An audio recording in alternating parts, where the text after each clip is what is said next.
Hello, this is Storybooks channel. New videos are posted every day. Subscribe and click the bell.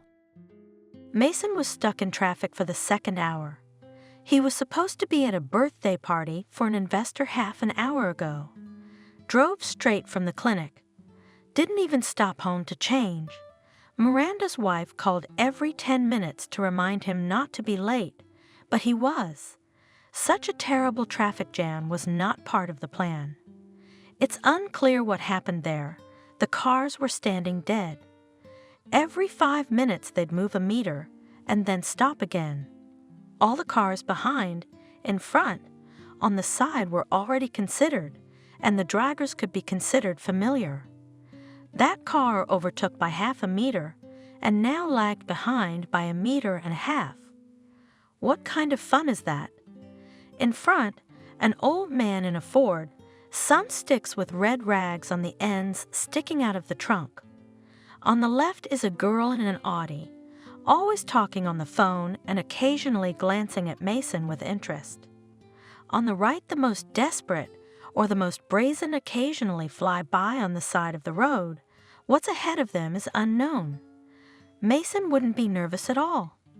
Well, a traffic jam and a traffic jam. Finally able to rest, but imagined what Miranda would tell him when he arrived. Well, if he did. It's the wife calling again.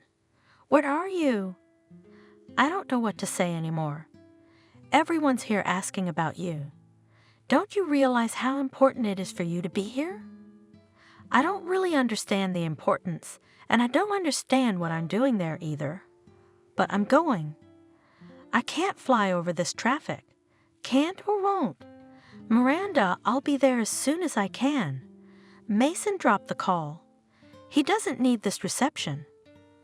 Let the investors talk to the clinic management. Why invite the department heads? What's the joy of celebrating a birthday in a crowd of people you don't know? Mason saw this investor once at the clinic. All of a sudden, he's so honored to be invited, and with his wife. He would have preferred to go home, spend a quiet evening, finally read 2 interesting articles sent to him a month ago. Instead, he goes to some party where he has to keep a straight face and socialize with uninteresting people. He's also indecently late. Miranda, unlike her husband, was glad of the invitation. She rarely got to attend receptions of this caliber. Or did she not want to look at others as much as she wanted to show herself? She realized that no one in this high society was interested in a school teacher herself. But she is with her husband, and this husband, damn him to hell, cannot get there. But those who ride on the side of the road go somewhere, don't they? Why don't you try it? Mason pulled off to the side of the road, rode the potholes for 500 miles, and got stuck in traffic again. Now on the side of the road. The curb ended, and the only way to get through was on the road. And those who patiently stood in a row were not in a hurry to let those who liked freebies through. They wanted to cheat fate. So stand there now, and in another half hour, Mason was back in the lane. Ahead of him was a Ford with sticks and red rags. What he left was what he came back to. It's ironic. Looks like he's only coming to the appointment to pick up his wife. That's fine. It's a shame about the time, though. We're finally getting going. And soon the cause of the traffic jam became clear. A terrible accident, 3 cars and 1 truck. Rescuers from the cars were scrambling around, pulling people out. Broken cars, machinery, as scrap metal moved to the curb, freed 1 lane for traffic. Drivers cautiously detoured around the crash site. Mason saw the wrecked cars of rescuers and ambulance doctors. Out of the corner of his eye, he noticed a man sitting on the ground near the truck's tire, a man with a crazed look, clearly in shock, and swerved toward the accident. A lifeguard immediately ran up to him. "Get back on the road. This isn't a circus. I'm a trauma doctor." "Well, and go ahead and do your job. There were 10 victims. all with serious injuries. The guy was badly hurt. His spine was severed, and a young woman who rescue workers couldn't get out of the car for a long time. Her 3-year-old daughter, scared and crying, was examined in the ambulance. Doctors dealt with the heaviest. The others with fractures and injuries were waiting their turn. That's who Mason took care of. The ambulances were leaving, taking out the injured, and others were coming in to replace them. Everything that needed to be done was done. There was nothing more Mason could do. Called the clinic. Prepped the OR. They're bringing in a spinal injury. I'll be right there. Before he left, he approached the truck driver who was still sitting by the tire. He was sedated. He's got a clearer look in his eyes. Any injuries? Need any help? No, it's my fault, doctor. What's gonna happen to me now? Not my question. You, boy, pray to God that everyone lives. He never made it to his appointment. He didn't answer his wife's calls. He spent half the night dealing with the injured guy, passed out right in the office, and in the morning began the usual, endless hospital business. I didn't get home until the evening. Miranda had cooled down a bit during the day. If her husband had arrived in the morning, she would have thrown a scandal, not at all in the tradition of their intelligent family. How many times? She realized Mason wasn't just a good doctor. He was a first-rate specialist with a name and credibility. He works hard, takes on the most difficult cases, and manages to lecture. He's got time for everything except his wife. They do not go on vacation, do not spend weekends together. Every evening spent at home is like a copybook. He arrived, had dinner, tried to read some article in a scientific journal, and without finishing, fell asleep. That was it. Miranda did not remember when and what they talked about. There was no time, nothing to talk about. Most importantly, no desire. When their lives became separate and love was replaced by indifference. Miranda didn't remember. If she told Mason now that their marriage was cracking at the seams and their life together was more like good neighborliness, he would be surprised. What was wrong? Is everything okay? Really fine. No scandals, no cheating, quite a secure, quiet life without troubles, without love, without happiness.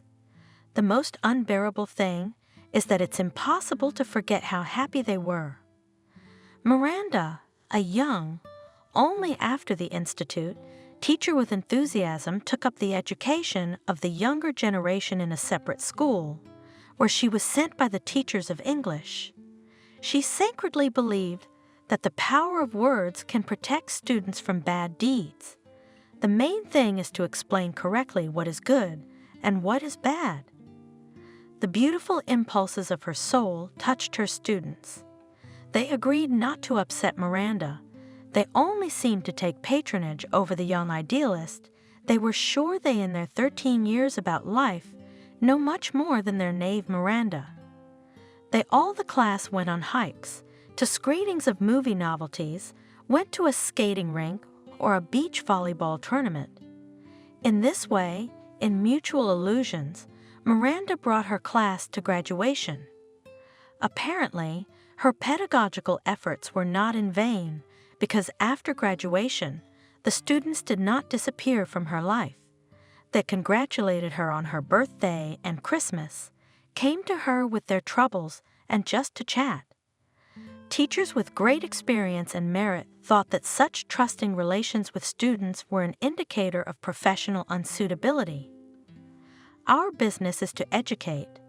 To make friendly relations with students is the height of unprofessionalism. There is not enough soul and time for everyone.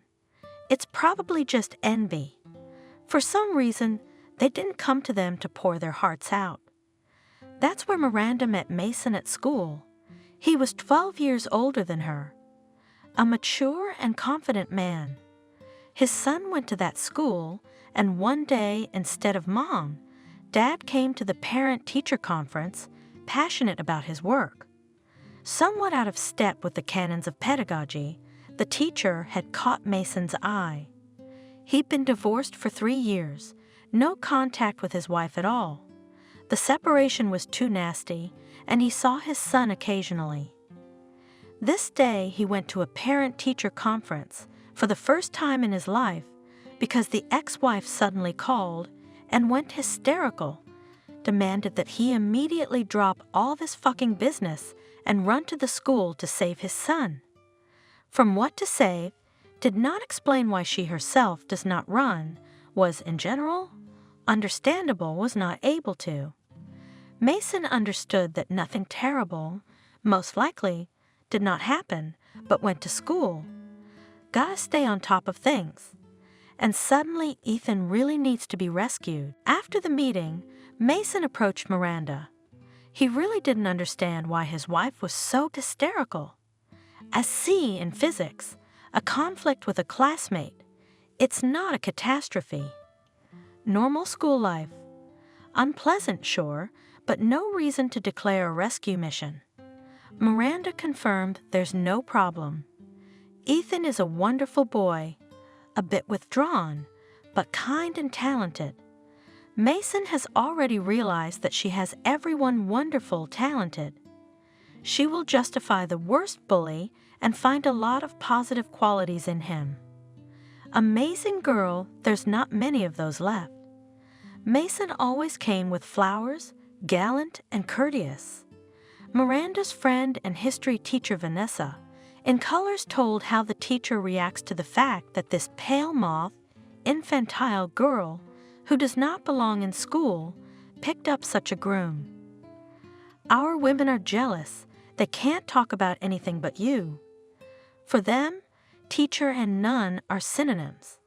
You can't have a teaching career if you've got a man, or rather, not like that. You got the wrong guy. If you'd picked up a freak and tortured yourself, but brought him into the world, yeah, and self-sufficient, independent will not appreciate your, and therefore their selfless labor. A happy, loved, prosperous woman. What can she teach her children? How will she prepare them for the rigors of life? Vanessa, you're twisting things around. Half of our teachers are married. There are married ones. There are no happy ones. How would you know? And why are they making you feel bad about it? Why don't they just be happy? Tell me, if I was going to marry a good, positive man, what would you say? I'd wish him happiness. Well, no one wished you happiness. They're all angry and wondering when he'll leave you. Come on, I'm not getting married. And you pull yourself together. Don't give them a reason to gloat. There's no turning back, is there? Miranda fell in love. So serious, so thorough, he even courted as if he had a plan. Everything clear. When, where, what time. It's understandable. It's a job, no free time. The fact that Mason was married didn't bother Miranda. It's odd if a man in his 40s had never been married. That's not what bothered him. He didn't want to hear from his ex-wife.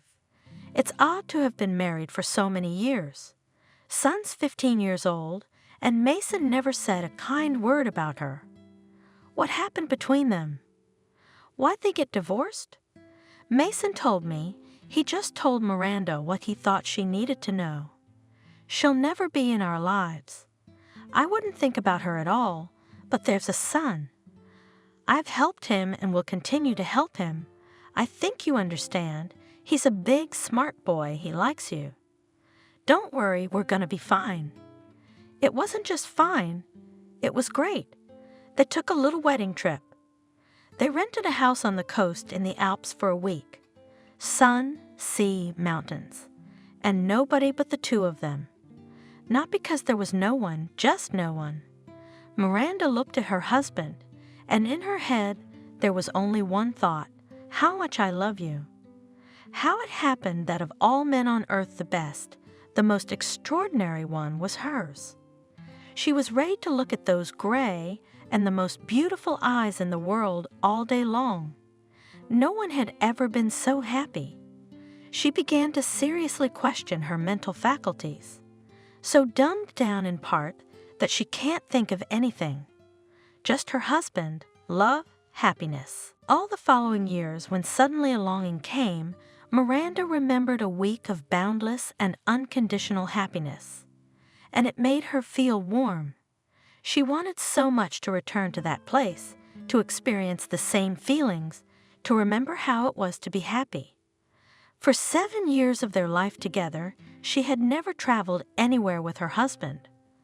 Love, of course, did not go anywhere, but became something ordinary, not causing the former delight. When he did not come to that ill-fated reception, Miranda, seriously offended, left alone among strangers. No one cared about her. The doctors at the clinic tried not to leave her alone, but everyone was in pairs. Everyone was a little uncomfortable, basically an intruder. When anyone looked at her, she seemed to be pitied, perplexed as to who she was, what she was doing here. She still hoped Mason would come. When he stopped answering his cell phone, Miranda called a cab and went home. She'd had enough of this embarrassment. At home, she stood in front of the mirror, a tall, slender woman in an elegant dress, with a beautiful and intelligent face looked back at her. She also felt sorry for this beauty. She cried. So much going, dreaming that everyone would appreciate their beautiful couple, would say compliments, and Mason would be proud of his wife. Instead of compliments, indifference, instead of a pleasant evening, longing and loneliness. And now she stands so beautiful, looking at herself, and quietly crying that no one needs her beauty, not even her husband. Half the night she cried, half the day she was angry. Then she calmed down. She decided she had nothing to worry about, and now he'll come and explain everything. Mason came. Miranda waited. Nothing. No explanation, no apology. Didn't even ask how she spent the evening. Either he doesn't remember the damn reception, or he thinks it's nothing. Nothing to talk about. She's eating dinner, reading a magazine, about to fall asleep. Here Miranda couldn't stand it, went to her husband, pulled the magazine out of his hands, threw it on the floor, and looking into Mason's surprised eyes, asked, "Where did you go yesterday? Aren't you interested in how I had fun? You left me alone and now you won't even explain." "I had to go back to the clinic, Miranda. I was tired." Mason picked up a magazine from the floor and continued reading. And that's it. Amazing, such impenetrable indifference. It made me feel so bad. What could I do to get him to come out of his shell and show some feeling? Change? Die? I wonder if he'll notice or grumble that he's distracted from work again. Another sleepless night and the desperate loneliness of the morning. This morning was not good, not wise, at least not wiser than the evening. Not a single wise thought had sprung up overnight, what to do about her self-destructive personal life.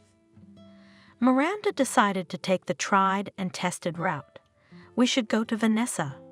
She always had a way of setting things right. Vanessa's loyal friend was a huge fan of Mason's. She thought Miranda was crazy. She thought there were no other husbands like her. She'd know better from experience. She'd been married twice over the years and considered herself an expert on husbands, both her own and other people's. Her first husband was a painter, a musician, a poet. Basically, 3 in 1. Life with him was a holiday. It was exhilarating. Vanessa said it was mostly in her head. He was fun and unpredictable. An unrecognized talent, an underachieving bohemian, a boy who never grew up. Vanessa said her husband was like trained animals at the circus. He seems to be trained, but what to expect from him? It's unclear. And having had fun and tired of the lack of money, Vanessa went to the other extreme. The second husband was a boring middle-aged bureaucrat. Not young, not attractive, but with means and connections. The presence of a young and beautiful wife sharply raised his authority in the eyes of his colleagues. Therefore, he did not spare money for his doll. In addition, his wife is a school teacher, somehow out of status. So now Vanessa taught at the university. Everything would be all right, but Vanessa couldn't stand his boringness for long. She got divorced and received a good apartment in the center of the city as a payoff. Now she was in full chocolate and in active search of the next husband. Vanessa honestly thought her friend was lucky.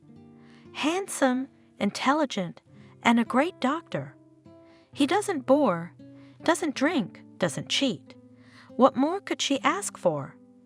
She'd never had a love like Miranda's before. She was left to dream and envy. She showed up, darker than a cloud with weeping eyes. Why don't you live in peace? Vanessa, he doesn't notice me at all.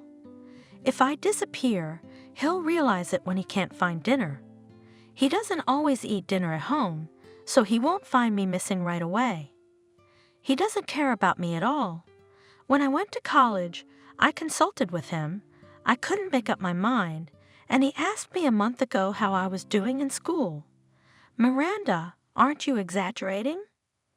There's something about the nuts and bolts in my head that don't match up. This isn't about Mason. He's a reasonable man. Yeah, he's very passionate about his work, but that's good. Who's so busy working that they forget their wife when they're away? What do you think, woman?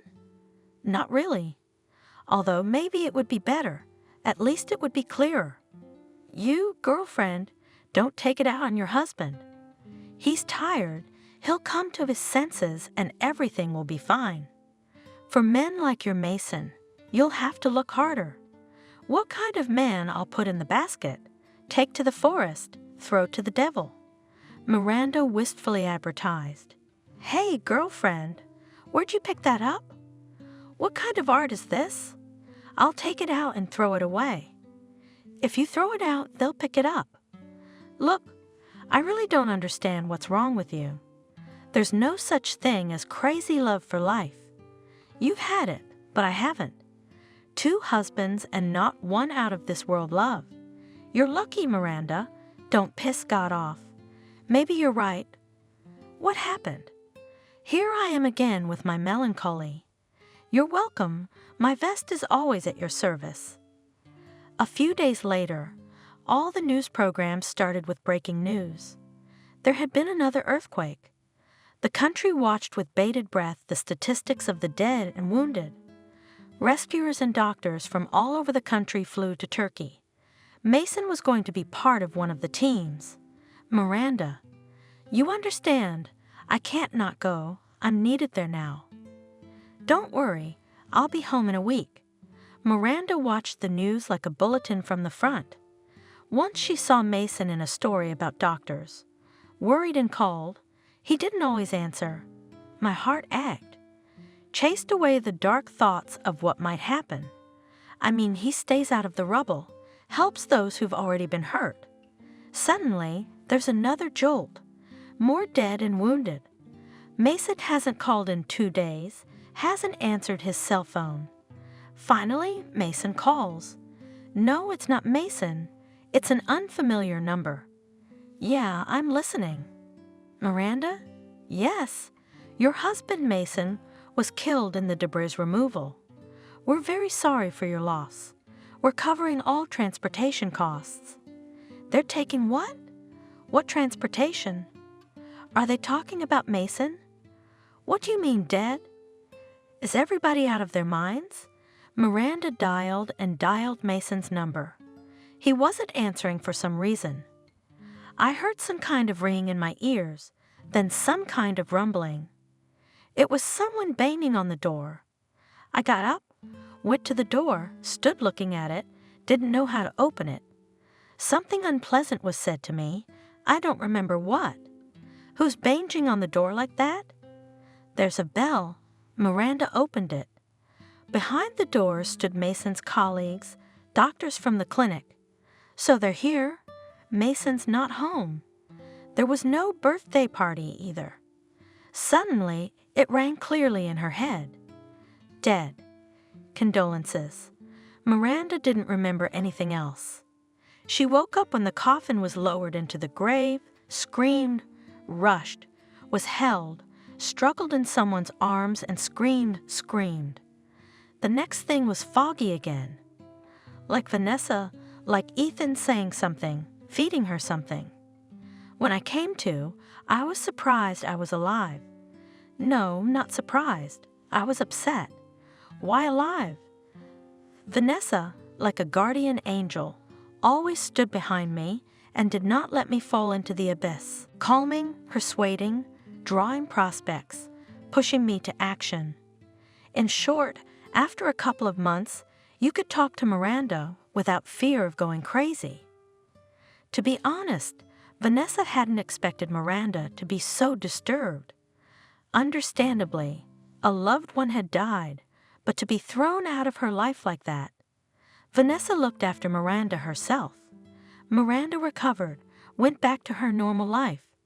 It's dreary, but it's manageable. Gone are the thoughts, I can't live without him.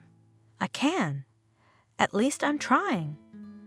Things have settled down. I cried at night. Sometimes I forgot to suffer during the day. Then I remembered, but I didn't suffer so much. It was almost 6 months after Mason's death, when Vanessa suddenly asked, "Miranda, did you apply for inheritance? What application? Why?" Actually, your husband had property, at least this apartment. By the way, whose apartment is it? Mason. Here. And he has a son, Hare. The ex-wife can't claim, but the son can. I suspect that you and Ethan will have to share the apartment, and if you don't enter the inheritance, there will be nothing to share. So run to the notary tomorrow with the documents. That doesn't make any sense. It never occurred to Miranda that she would have to share the apartment she had lived in for so many years. She was used to considering it her own. Only now, after Vanessa's words, she realized that it wasn't. She was registered here. She could not be expelled, but it was not her apartment. The notary turned out to be a young girl with stern eyes and not a solid ponytail on top of her head. She looked at the documents, accepted Miranda's application, and explained that Miranda would inherit half of the apartment, half of the car, and half of the dacha by law. She advised to make an agreement with the second Hare, Ethan. How to divide it all? Who gets the car? Who gets the dacha? Who gets the apartment?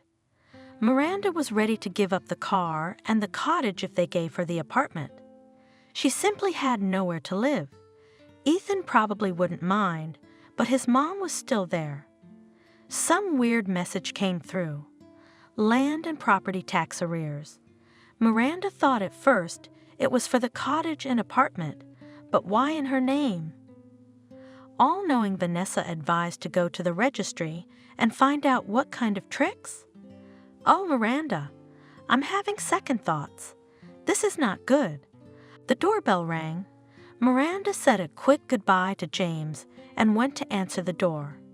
Standing outside the door was a not quite sober woman with permanent undyed hair. Shaking her red curls, without waiting for an invitation, she entered the apartment and went room by room.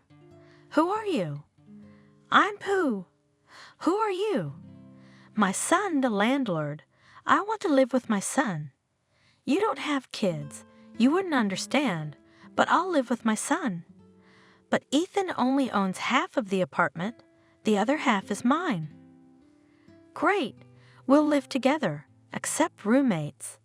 How are we going to divide the rooms? Look, you can't be serious. We can't live in the same apartment, can we? I wouldn't want to, but if you don't go, we'll have to. You think about it, and I'll bring my stuff the day after tomorrow. Well, bye. What do we do now? What do you do in a situation like this? Run to a friend? So Miranda ran. On the way to the little house, Ethan called and asked her to come over.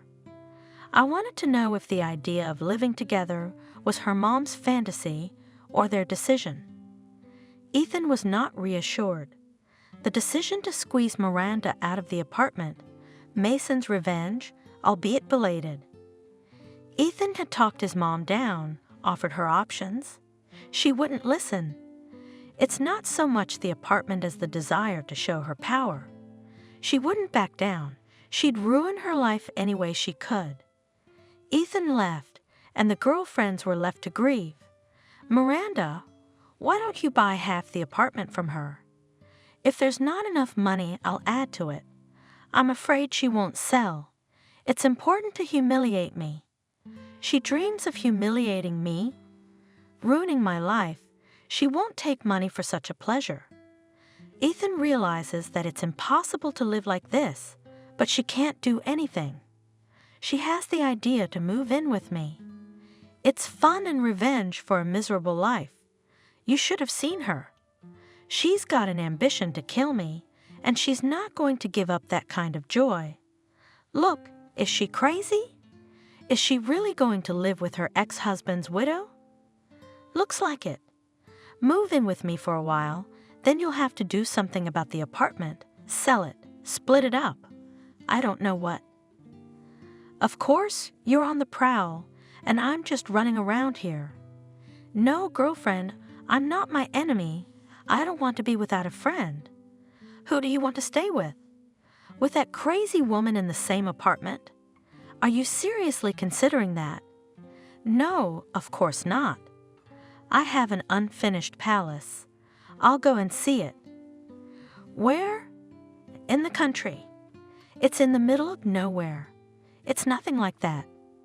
I only look 200 miles away. I've got to get my mind right. I'll go, I'll think, I'll come to my senses, and I'll decide how to move on. Vanessa, I feel like I need this. If I don't try to start over, I'm gonna die. I don't know. Maybe it will work. It seems like the decision has been made, but it's so scary to change the established, stable life on the incomprehensible prospect of life in the village where I've never been.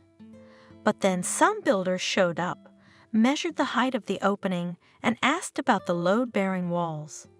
Clearly some grandiose renovation was in progress. Woman, are you registered here? Well, live here. No one is forcing you out, and we have an order. Miranda quickly put her things in her bag and rushed to the bus station. Didn't wait for the red-haired vigilante to show up. Enough with the nerves. Though in the coup at the cashier's office, I suddenly remembered that I had a car. I'd been kicked out of my apartment, so at least I could get my car. I didn't doubt that they would sue her for the car. They wouldn't deny themselves such a pleasure. But for now, it was possible to get to the village. Where I'm going? Why, how will I live? Okay, I'll get there. I'll figure it out. Strange village. Not a lantern, not a light. The time is 21 o'clock, and the village is dead. Either they're asleep, or there's no light. So where to next? Where's the Crown Estate? Yeah, there's people here. Apparently, cars are rare here. We crawled out to see if they'd tell us where to go. They did, but they were wary. What kind of a lady comes here at night? The lights are really out. There must be a candle somewhere, but how can you find it here? I shined the flashlight on my phone, found a bed, and went to sleep. I'll figure it out tomorrow. I was hungry, so I ate all the livers I had on the road. I'm going to sleep. There's nothing else. Miranda was sleepy and didn't realize where she was. I guess the countryside. There's no light, but there's a manor house. I have to look around. I'm also very hungry. Is there a store here? Miranda's house was impressive. Nice furniture, big windows, curtains, dishes, fridge, TV, everything. You could see Mason really wanted to live here, all thoughtfully and lovingly arranged. He didn't tell her anything, but he made it look like he consulted her. Miranda wouldn't change a thing about the house. She loved it. The house was abandoned and unkept, but that could be fixed. She stepped out onto the porch. It was beautiful, a real garden. Lilacs blooming, apple trees in pink buds, some bushes, the names of which Miranda did not know. Raspberries sprawled without supervision, growing all over the plot. Under the apple tree in a thicket of burdock stands a table. From a branch, hanging from a rope swing, the ropes are almost rotten. Behind the house, impassable cherry bushes, a solid white wall. Then I'll have to climb the plot to see what else grows here. But now it's not about flowers and berries. I have to find a store and buy groceries because I'm dizzy with hunger. There was salt, sugar, macaroni, a pack of tea, and a bottle of sunflower oil in the refrigerator, which was turned off, probably hidden from the mice. Miranda took out the groceries, turned on the refrigerator, and went to look for the store. From behind a neighboring fence, a woman of about 60 years old looked at her with curiosity, came closer and asked, "Daughter, who are you going to be?" The house was empty. "I saw someone walking around the yard today.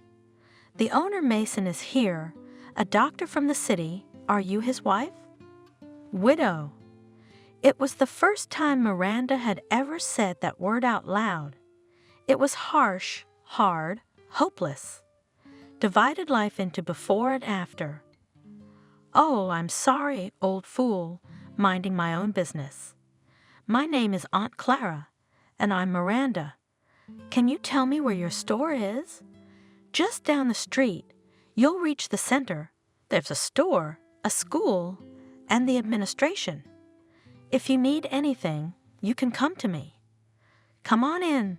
"Thanks, Aunt Clara." Miranda walked down the street, looking at the village. It was interesting and completely different from her idea of rural life. Once, while still studying at the institute, she had gone to visit her friend Adriana. It was her first and only experience of village life. Since then, Miranda was sure that the village was dusty streets with wilted grass, old, ramshackle houses, vegetable gardens with potatoes and cucumbers, and certainly no decorations in the form of flowers and ornamental bushes. A village is poverty, lack of amenities, and hard work. It's no place for flowers, whether that village was in the middle of nowhere or whether things had changed dramatically over time. But now Miranda was pleasantly surprised. There were good houses in the village, a well-tended front garden in front of each yard. Even the streets were not gray and dusty, but green with flowering trees and bushes. The appearance of a new person in the village is an event. As we walked to the store, curious eyes peered out from behind every fence. About 15 times Miranda said hello and explained who she was. Vigilance in the village was at an all-time high. No one would pass unnoticed. Somehow the rumors made it to the store before Miranda. About 10 people came to see the townie. The store was full. No one bought anything. They didn't come for the same reason. They waited, wondering why they came and how long they could hold out. They're not mean people, but they're wary of anything new. They've all studied their own people. It's clear what to expect from whom. This one will give his last shirt. That one's greedy. This one rushes to help everyone. That one's a slacker.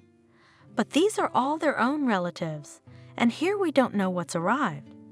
They say she's young and beautiful. Problems too. There are only 3 single men in the village. They don't have enough, and here's a competitor. They looked at Miranda, frankly and appraisingly.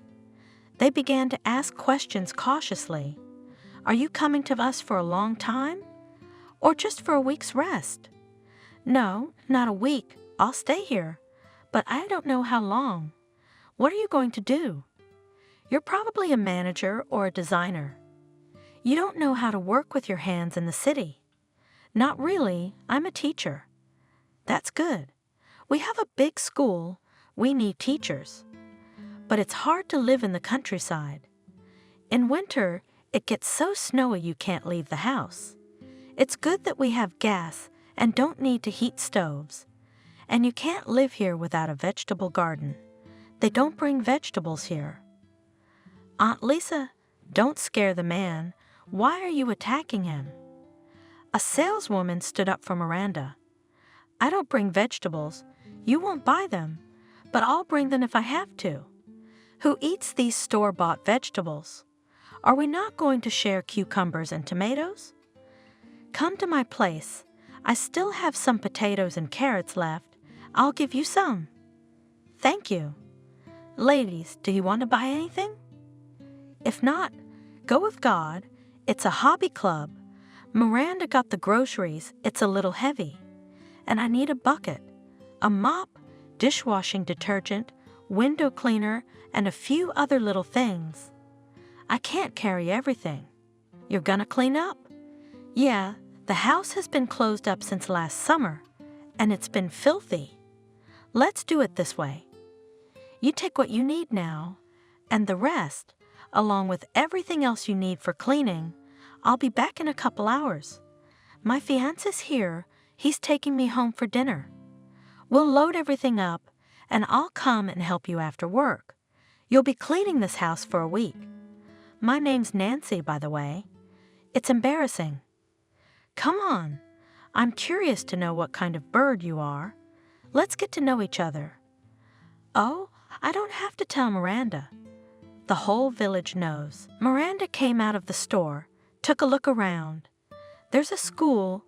You can see the boys running around in the yard, whether it's gymnastics or some kind of training. I'll have to go in and see what vacancies they have. Maybe we really do have to stay here. So where do we start our new life? We should make some food. No, sandwiches and tea first, then cooking, or I'll drool. After Miranda's sandwich, everything seemed fine. Life was getting better. Nancy's bringing in some chemicals. The first thing to do is to clean the windows to get some sun and shine. Miranda looked around the house meticulously. She hadn't had time to do that in the morning. Gray furniture, dim windows, dusty curtains. If everything washed, it would be cozy. Where's Nancy? I can't wait. Nancy arrived as promised with her fiancé, a handsome, smiling blonde. He may not have been a groom, but he was interested, looking interested, clearly trying to please Nancy. His name was Benjamin. We're all going. Benjamin has to go to work. Nancy pushed the groom to the door. I'll pick up the monkey from the garden tonight and come over. What monkey? But Nancy was already running to the car. The monkey was a little red-haired girl named Betty, Nancy's daughter. With the helpers, it went faster, and in the course of the evening they had cleaned almost the whole house. Just a few little things left to do. Tired, but encouraged by the result, sat down to drink tea. But the monkey didn't finish his tea. He fell asleep. Nancy, who's Benjamin, they say there's only 3 bachelors here, and one of the 3 was killed. You should have seen those bachelors. Nancy laughed. The most eligible is Uncle Sebastian. He's about 60 years old. You'll never get anywhere here.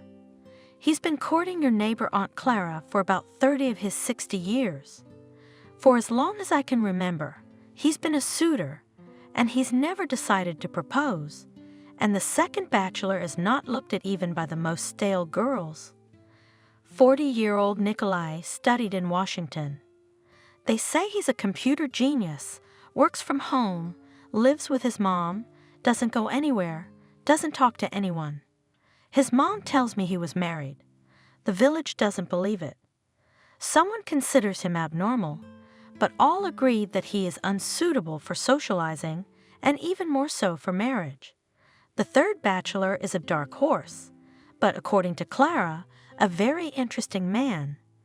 2 years ago, a man came to the village with a teenage daughter. Everyone assumed he was a former athlete. First of all, he looked like that, strong, trim. Secondly, having settled in the village, he came to the school director and proposed to open a boxing section. The principal was not against it. It was a good idea, but not feasible. The school gym had not been working for several years. There was no money for repairs. The hall was almost in disrepair. Physical education lessons were held outside in the summer, running and soccer, and winter skiing. Then David, the athlete's name, disappeared from the village for a while. Then he came back with a decision to fund the renovation of the gym and a coaching position. That's when it turned out that David, a 3-time boxing champion, lives in their village. True, he hasn't been competing for a long time. He refused to participate in the World Championship. Why doesn't anyone know? How did he end up in the village? Also a mystery, but all the local signs said there was a woman involved. His daughter didn't talk to anyone either. She was a serious boxer. David took her to the district general competitions. Our girls, of course, became animated. They tried to charm him, but to no avail. He's kind of withdrawn, a loner. It's as if he and his daughter don't need anyone at all. He's only friends with Charles. That's the school principal's name. Bachelors, I see, but where did you get your Benjamin? Or is he married? No way. You don't want to mess with a married guy. We've had a couple of such stories. They didn't end well. Benjamin is from the neighboring village, right next door. Children from neighboring villages studied with us. Those who lived nearby were brought by school bus. The children from the distant villages lived in the boarding school. Nancy and Benjamin had known each other since they were in the 1st grade. As Benjamin told Benjamin later, he fell in love with Nancy in the 4th grade. Nancy was a bucket list girl. She liked one boy or the other, and she didn't notice Benjamin until her senior year of high school, but what a true, youthful love it was. Of course, for life, when it is impossible to breathe without each other, they drew a calendar and crossed out the days until their 18th birthday, when they could get married. Their parents were not against it, but they thought it was too early. He'd go into the army, then it was fine. Nancy went to high school. Benjamin went into the army, and city life surrounded Nancy. New impressions, new acquaintances, new love. Nancy got pregnant, and the father-to-be suddenly disappeared. He didn't appreciate the happiness. Nancy cried and came back to her mom. She also cried, said the eternal, "I told you so," hugged her daughter, and began to prepare for the birth of the child. Nancy avoided Benjamin. Ashamed to look him in the eye, she cried at night. She felt so sorry for her first love. It was the end of her love life. There would be no love or family in her life. One joy, red-haired Betty, her mother's happiness. Benjamin turned out to be a one-woman man. Couldn't forget his Nancy. Tried to live without her. Couldn't do it. You know, Miranda? He says he can't live without me. We have to be together. And we've wasted so much time. I don't believe him. How can you forgive betrayal? I chose my destiny. I'm fine, and I don't need anyone. But he keeps coming and coming. Everything's fine, and she's soaked to the skin. She chose her fate. Why don't you ask fate? Maybe she doesn't like your choices. You've been given a chance to get it all back, to be happy. So grab it. Why are you playing the noble game? I can't get anything back. I don't have a chance. Oh, Miranda, I'm sorry. I'm just sitting here complaining. What an idiot. Nancy, if you love me, don't be stupid. Now you've made mistakes. Don't make a major one. You won't forgive yourself. Oh, listen, what time is it? Nancy picked up her sleepy daughter. It's a shame to wake her up, but she's so big, I can't carry her. Bye then. I'll see you tomorrow. Nancy, thanks for your help. You're welcome. Miranda's been cleaning and scrubbing the house for a couple more days. She made it shiny and shiny. The house is clean, cozy, livable. It's beautiful. If she could just get the plot sorted out, she'd have an estate, but she can't do it alone. She'll need brute force. Well, we'll do it slowly. Sitting at home all day was boring. Miranda decided it was time to go out and at least go to school. The headmaster of the village school seemed to Miranda like this for some reason. He was not young, obese, with glasses and a tired look, a man tortured by problems, but he turned out to be young and energetic. When Charles found out that he had a certified and experienced English teacher, he was overjoyed. Miranda, you don't know how we work here, do you? I'm a math teacher. I also teach physics. The chemist teaches biology, geography, and the history teacher teaches English. Do you realize what level of knowledge? We have only German among foreign languages, and there are no other teachers. We study in 2 shifts. It's not because there are too many students and not enough space. It's because there aren't enough teachers. Come on, I'll show you the school. Charles talked about the school only in superlatives, proud. Miranda had not expected that a school in the countryside could be as well equipped as any city school. A chemistry lab, a computer lab, a language class, all on the highest level. Maybe the repairs are simpler, but the atmosphere is somehow homely, cozy here. In the gymnasium, in the far corner, there was a boxing ring. Students were crowding around it. Judging by the emotions and cheers, something very interesting was going on. Miranda didn't understand anything about boxing. She thought it was a muzzle-beating sport. What kind of sport is it, where they hit each other on the head all the time? Charles went to the ring. Miranda preferred to watch from afar. She can't even watch it on TV, much less live. The fight was over in the ring. The athletes took off their helmets, and Miranda was amazed to see a girl who had just waved her fists in the ring. A short, frail, pretty girl of about 15 years old. A tall, strong coach with powerful arms came up to her, hugged the girl, said something, and she nodded and agreed. David, the director, waved to the coach. Come here. Charles, I have practice. Your practice can wait. Go. What a guy.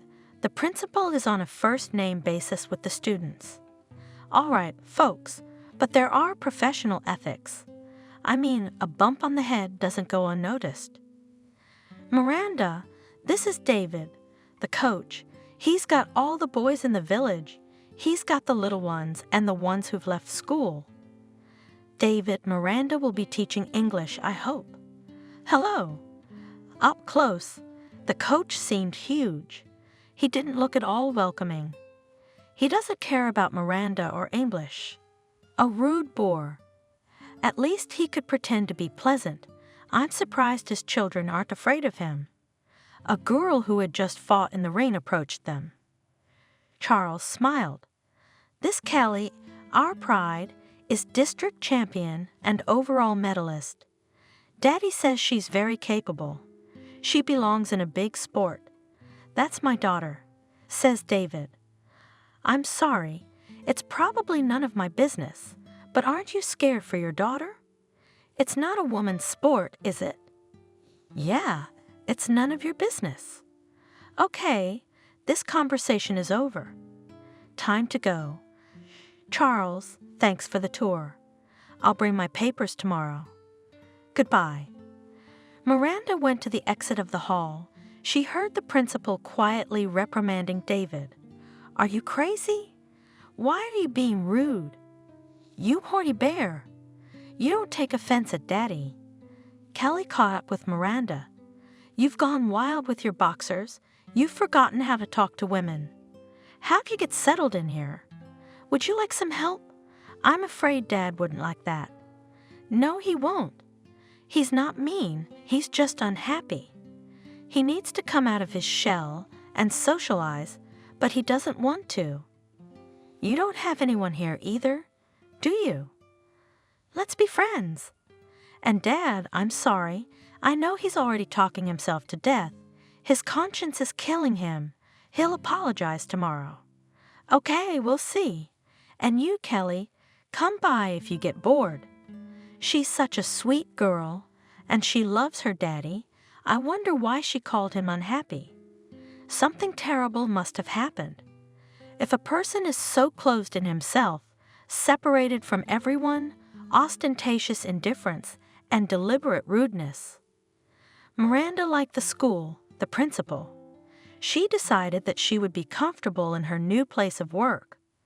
One unpleasant person does not make the weather. She is not interested in boxing. So the trainer can be ignored, communication minimized. She is starting a new life, excitement about the imminent changes. No one can bring her down from her joyful mood, not even such an unpleasant person as David. Miranda caught herself thinking that whatever she was thinking about that boorish coach. That was just the thing. What did she care about him? Miranda brought her diploma and employment history to school, wrote an application, and was hired to Charles' outright glee. Too bad it's the end of the school year, but from September everything will go according to plan. And now there is time to evaluate the equipment of the classroom, to add something, to correct, to prepare the curriculum. I had a lot of enthusiasm, and I stayed at home. Kelly often came to the office, chatting, helping, although Miranda promised not to communicate with David, but we had to see each other. He looked for Kelly after training and often found her in the English room. By the way, for the introduction scene, he apologized, as Kelly said he would. The communication was very concise. Hello, goodbye, how are you? Miranda finally got to work on the plot. It took a long time to gather her courage, telling herself that it was no big deal, that other people could handle it. In full uniform gloves, galoshes with a shovel and hacksaw, went to war on the thickets of cherry trees, up to 1/2 meter high, dug out a little more in no way. They have roots to the center of the earth, or what? Grow. Something dug out, something long and hard sawed. I got tired, sat under the apple tree, upset. There's enough for the whole summer. Kelly found her so tired and frustrated. Miranda, you can't do this alone. You're going to need heavy power. I'll tell my dad. He'll help you. No, that's not a good idea. It's not a bad idea. It's vacation time. School kids don't go to practice. Only adults, and that's 3 times a week. He cooked borscht yesterday. He'll start embroidering cross-stitch soon. It's better to use his bowgator strength for the intended purpose, and it will be more useful. The next day David came. Miranda felt so embarrassed. He would think she was the kind of woman who looked for an excuse to lure him to a house in the country. Every single woman has tried that. She says something like, I don't need anything. I didn't ask. I can manage on my own. She thought David grinned. Oh, he shouldn't have. The awkwardness was gone. The anger was gone. He'd be grinning. You're only needed here as a tractor. Miranda lifted her chin and with a royal gesture pointed. The shovel is over there. At first Miranda could see David from the window, and she pretended that she was not interested in what he was doing there. But she tried to peep discreetly. No sympathy for this man with a nasty temper, of course, no. But it was impossible to say that he was not handsome. Then David moved to another corner. You couldn't see him from the window. Miranda bent as far as she could. No, I couldn't see him. After 3 hours, Miranda thought she was being indecent. She hired a slave and didn't even offer water.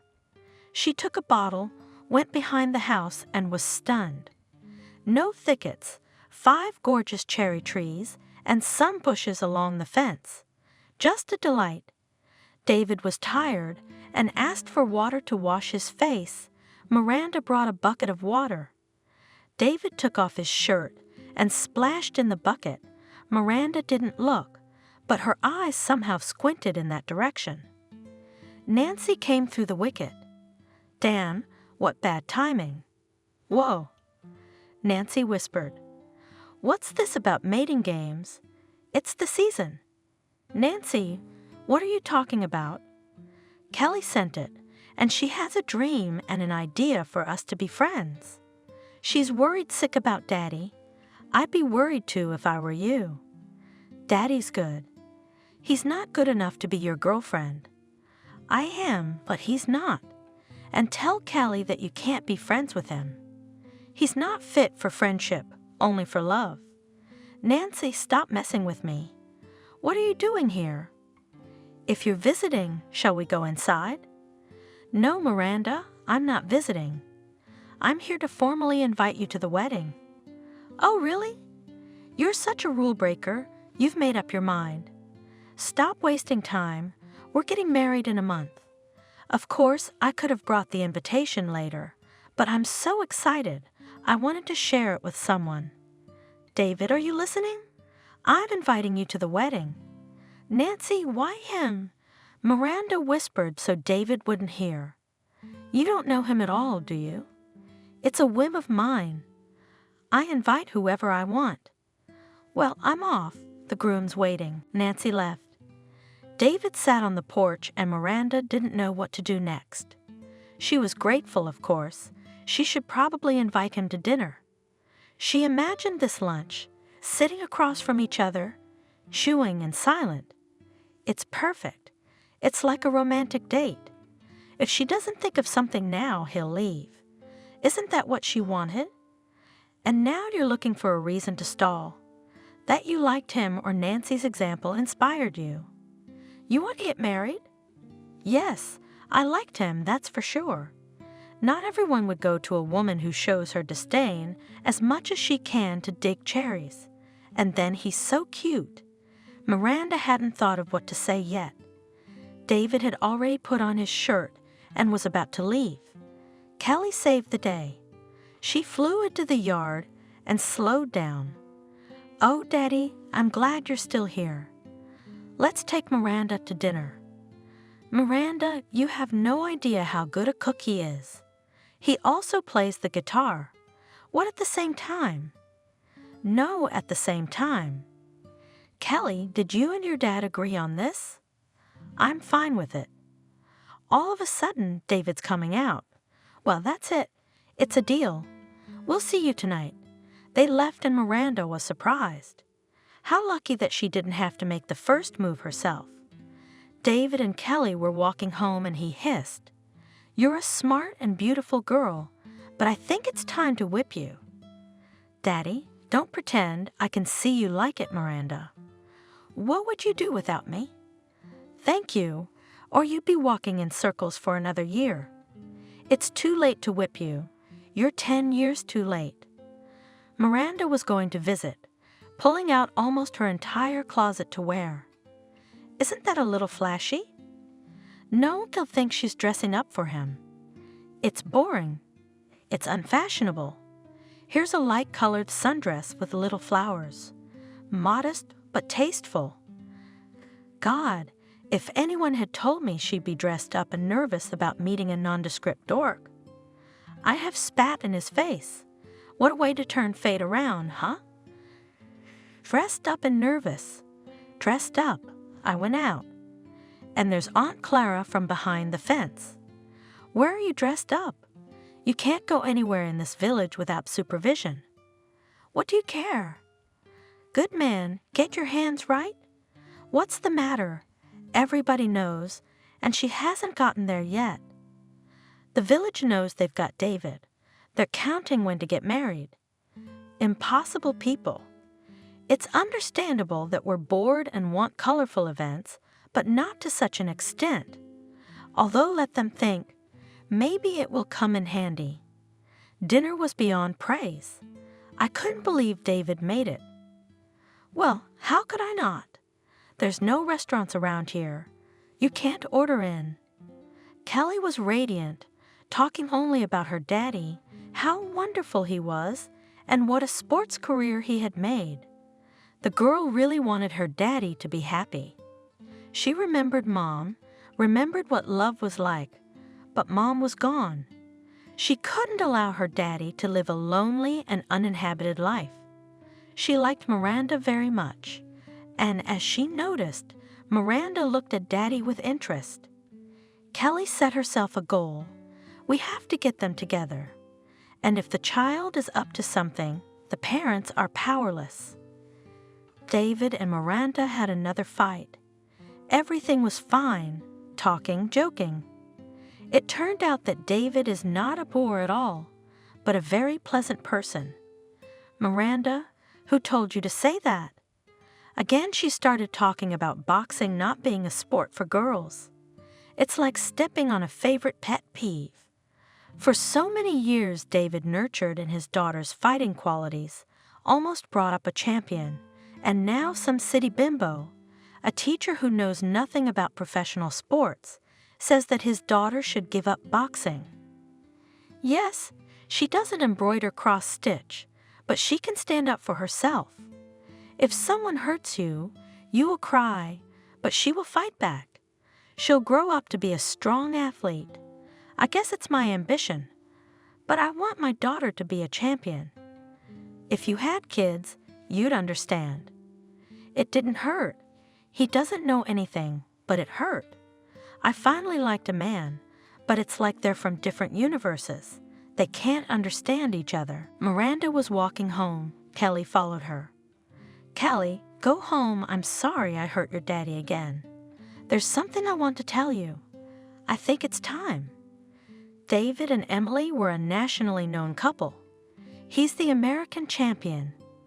Brutal, macho, virile, strong. She's a slim and delicate model whose pictures were everywhere on posters, on TV, on the internet.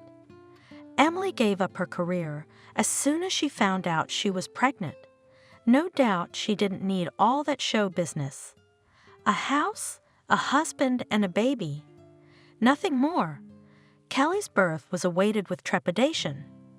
The name was chosen long and carefully, but they did not agree. Emily wanted to name her daughter Camille. She loved the name so much, David insisted on Kelly. When Kelly was born, the parents thought it was a miracle. It was useless to say that they were not the first, they were not the last. Others also have children. Others just have children, but they had a miracle. David wanted his daughter to be called Kelly, so he secretly registered the child and brought the birth certificate, in which the name Kelly was written in black and white for eternity. Emily loved her husband so much that she was not offended and did not say a word against it. Kelly, it's Kelly, no matter what you call it, it is still a miracle extraordinary.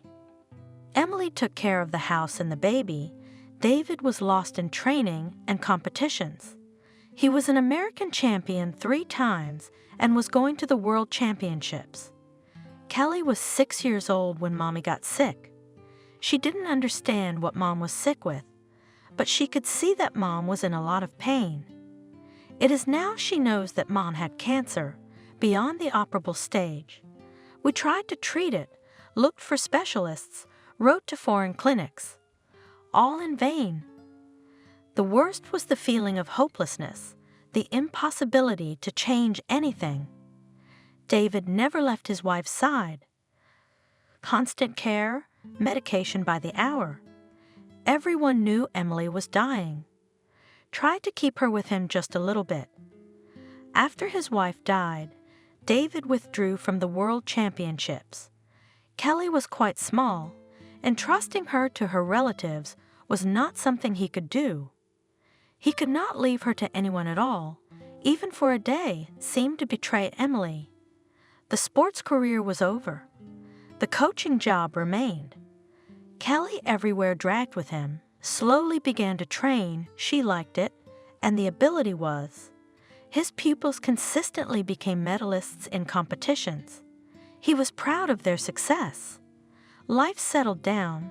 The longing for Emily did not go anywhere, but somehow subsided. But then there was a change of management in the club, and the new director began to hint that medals are good, but money is better. David was not going to mix sport and business. He quit his job and left with his daughter for the country. At least here everything is honest. While Kelly sat in Miranda's kitchen, her dad poured his heart out to Charles. "How was dinner?" "Ah, it's not. Look, it's freaking me out. What kind of woman does everything wrong?" "Well, don't go to her, come on." I can't. She's as annoying as I like." "Then conquer." That's the kind of pithy man talk.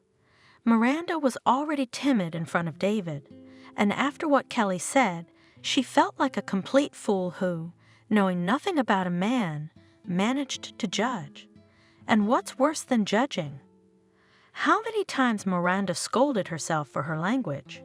Miranda tried to see David less often. It wasn't her fault, but it was scary to look him in the eye. But he'd come by, clean the lot, fix the house. Of course we'd see each other. My heart sank, but I didn't have the courage to talk. Who would I ask for advice? Vanessa, of course. It's been a long time since we've gossiped. It's about time. I spilled everything. I didn't hide anything. Vanessa didn't understand what the problem was. Any competitors? Any interested parties? No competitors. You don't like it. I like it too much. My friend, I don't understand you. You went to a remote village. You ran into a prince. What's wrong? The prince's horse is dead, and he can't get there on foot. Do I have to propose myself? No, wait, not yet. I'll come back in a couple weeks. We'll figure out what to do. Charles said conquer. How? The whole plot's been dug up. The fence repaired. The taps and locks are fine. What else is there? And the answer is silence. Everything is decent, polite, and indifferent. It's useless to consult with Charles. He's already openly mocking. David is pouring out his soul to him, and he is looking slyly with the devils jumping in his eyes, and it is obvious that he can hardly contain himself not to laugh at the top of his voice. Charles, do you think it's funny? I'm turning myself inside out in front of him, and he's laughing. Yeah, it's funny. Sitting there, big guy, mumbling, can't tell a woman he likes how he feels. Of course it's funny to you. You got a wife, kids.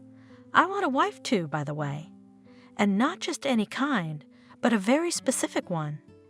You're a Charles, of course, and I'm a boxer. If you laugh now, you risk getting punched in the nose. My friend David, when was the last time you climbed into a woman's window? What's windows got to do with it? It's time to climb. It's not about the windows, it's about the woman. Okay, you're the thin, ironic one. I'm the fat, straightforward one, probably stupid too. I don't understand your parable about the windows. Are you saying I won't fit through? I'm implying that romance is the way to go. Of course you shouldn't go through a window. The result is either a night in the police or a black eye from a frying pan. Flowers to give to in our realities is not an option. What are you there to bring her a daisy or roses, Aunt Clara? There's no movie theaters or restaurants. Look, I never realized we were so bad at romance. We talked a little more about romance, but nothing came up. Charles' wife, Molly, has been listening to the men talk for years. God, how primitive are they? Good that God first created them, and then, looking at his creation, decided to improve and got a woman. When I realized that the men had reached an impasse, I decided to intervene. What flowers? You also invite him to a dance at the club. Let the kids laugh. Buy a ring and go to propose, and if she says no, of course she'll say no. It would be strange if she said yes. Who gets married so suddenly? But she'll think about it, start evaluating the pros and cons. What does that mean? That you, David, will always be on her mind. She can't think of anything else but you. Isn't that what you want? Molly, do you think this is gonna work? It worked for Charles. If it worked, we should go for it. While David was devising a plan to win Miranda over, she had an unexpected visitor. Ethan arrived. Miranda was overjoyed. A family man, Mason's son. A reminder of past happiness. Ethan had come for a specific purpose, to persuade Miranda to return to town. He couldn't shake the guilt. Realized Miranda was in this hellhole because of his mother. Miranda, I've put the apartment up for sale. Half of it is yours. Obviously you can't get the same one, but you're going back to the city. I would never claim my dad's apartment. We've got our own, but Mom's got her heart set on the place. Why are you the centerpiece? I know she can't get back at Dad anymore, so she's taking it out on you. Ethan, why sell? She was going to live there. Didn't she even start renovating it? She started it and she finished it. Her goal was to torment you, and you just left. You ruined her fun. And without you, she doesn't need the apartment. Ethan, I'm not going back to the city. Maybe someday, but not now. You and me, we'll take a walk in the country, you'll understand. It's not a shithole at all. Look, what house? Have you seen the plot? I could use the money from the sale of the apartment. I really want a bathhouse. Ethan, I'm so happy to see you. How did you find me? Vanessa cracked. I can't say, but I thought there was another husband on the way. You bastard, she didn't even give me a hint. Ethan, are you coming over for a couple days, or are you staying with me? Miranda, Dad wants to know if you're coming over for dinner. Kelly was at the door. You have a visitor. I'll go tell her it's dinner for 4. Kelly ran out. Miranda, I think I'll stay over. Yeah, you can stay, sure. But this girl's the neighborhood boxing champion, so be careful. The village has long since realized where this is going. Only these young people can't make up their minds. What can you take from them, city folk? All those who had David in their sights realized they were out of luck, so they crawled away nobly. Of course, I wanted to make a scene. She came here and stole the only decent man, but what's the use? He wasn't too late for their delights without her. But you can tell him you loved him so much, but you let him go be happy. Noble. David couldn't think of anything romantic to do. Everything seemed fine without romance. Ethan's arrival made socializing almost a family affair. Lunches and dinners together. Conversations over tea until almost midnight. Ethan didn't want to leave Kelly, and David was only too happy to do so. Charles and Molly pushing David. Don't be silent. She may not love you yet, but she's definitely interested. If you don't ask, you won't know. And Miranda had a visitor again. And what a guest. Vanessa is here. Vanessa didn't just come to visit on a rescue mission. She came to help her friend she's missing. And Vanessa had some exciting news, but she was doing her best to keep quiet. We'd have to help the girlfriend first. Show the prince without the horse. We'll see who we need more, the prince or the horse. After the first dinner together, I decided that the prince was more important. Miranda, he can't take his eyes off you. He's a gorgeous man. I'm not talking about looks. There's nothing to talk about. He's so monumental in the sense of character. Miranda, take a good look. You'll never meet another like him. You know what I'm saying. But for some reason you're stubborn. I'm not stubborn, he's slowing down.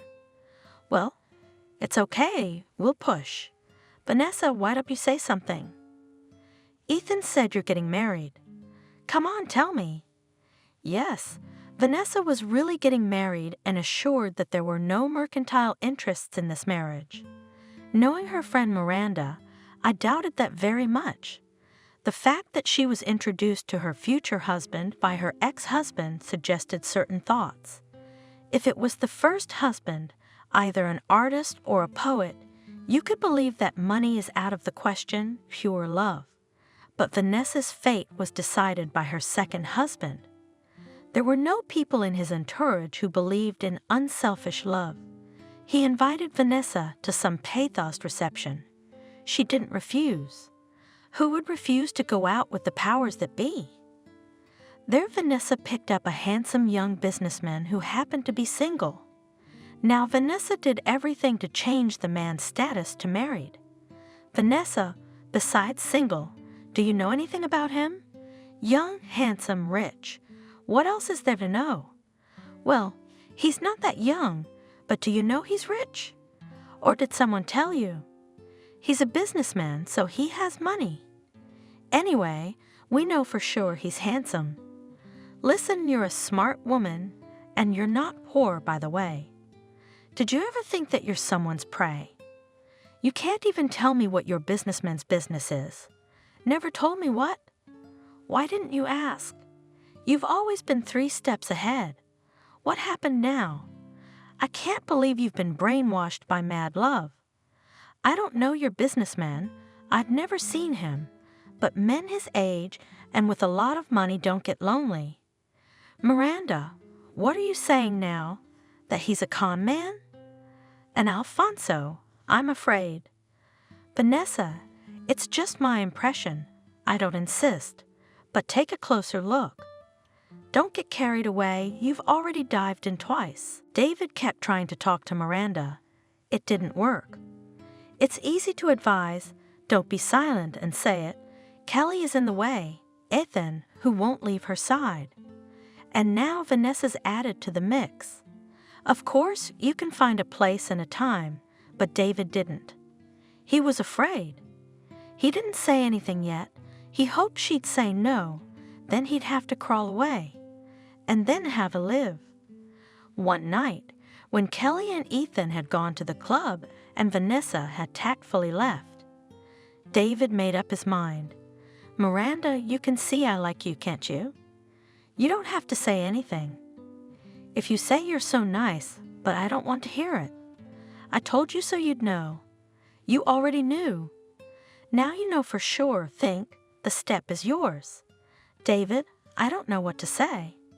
It's good that you don't know, but I have something to say, or rather ask. Miranda, I need some advice. David was upset with his daughter. He raised an athlete, a champion, and she suddenly said she wanted to be a lawyer. Why all of a sudden? So much effort invested, so much training, so much success. Now it's all for nothing. And she won't listen to anything. I got a job on vacation as an assistant in a law office.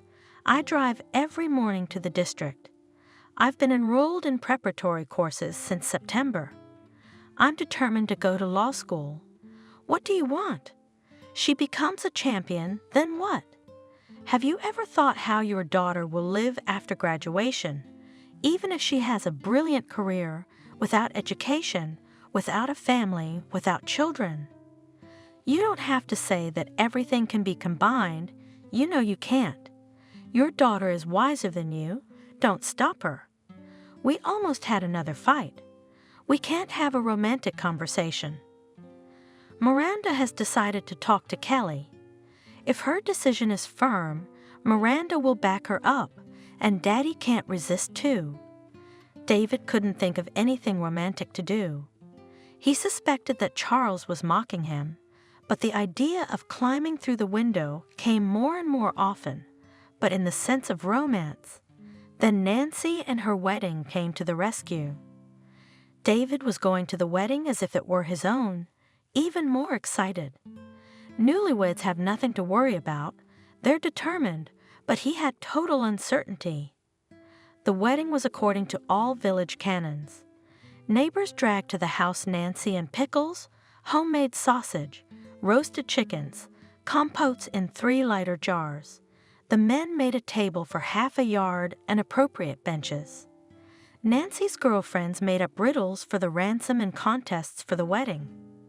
Miranda was invited, but when she saw the ridiculous, almost over-the-top tasks for the groom, she declined.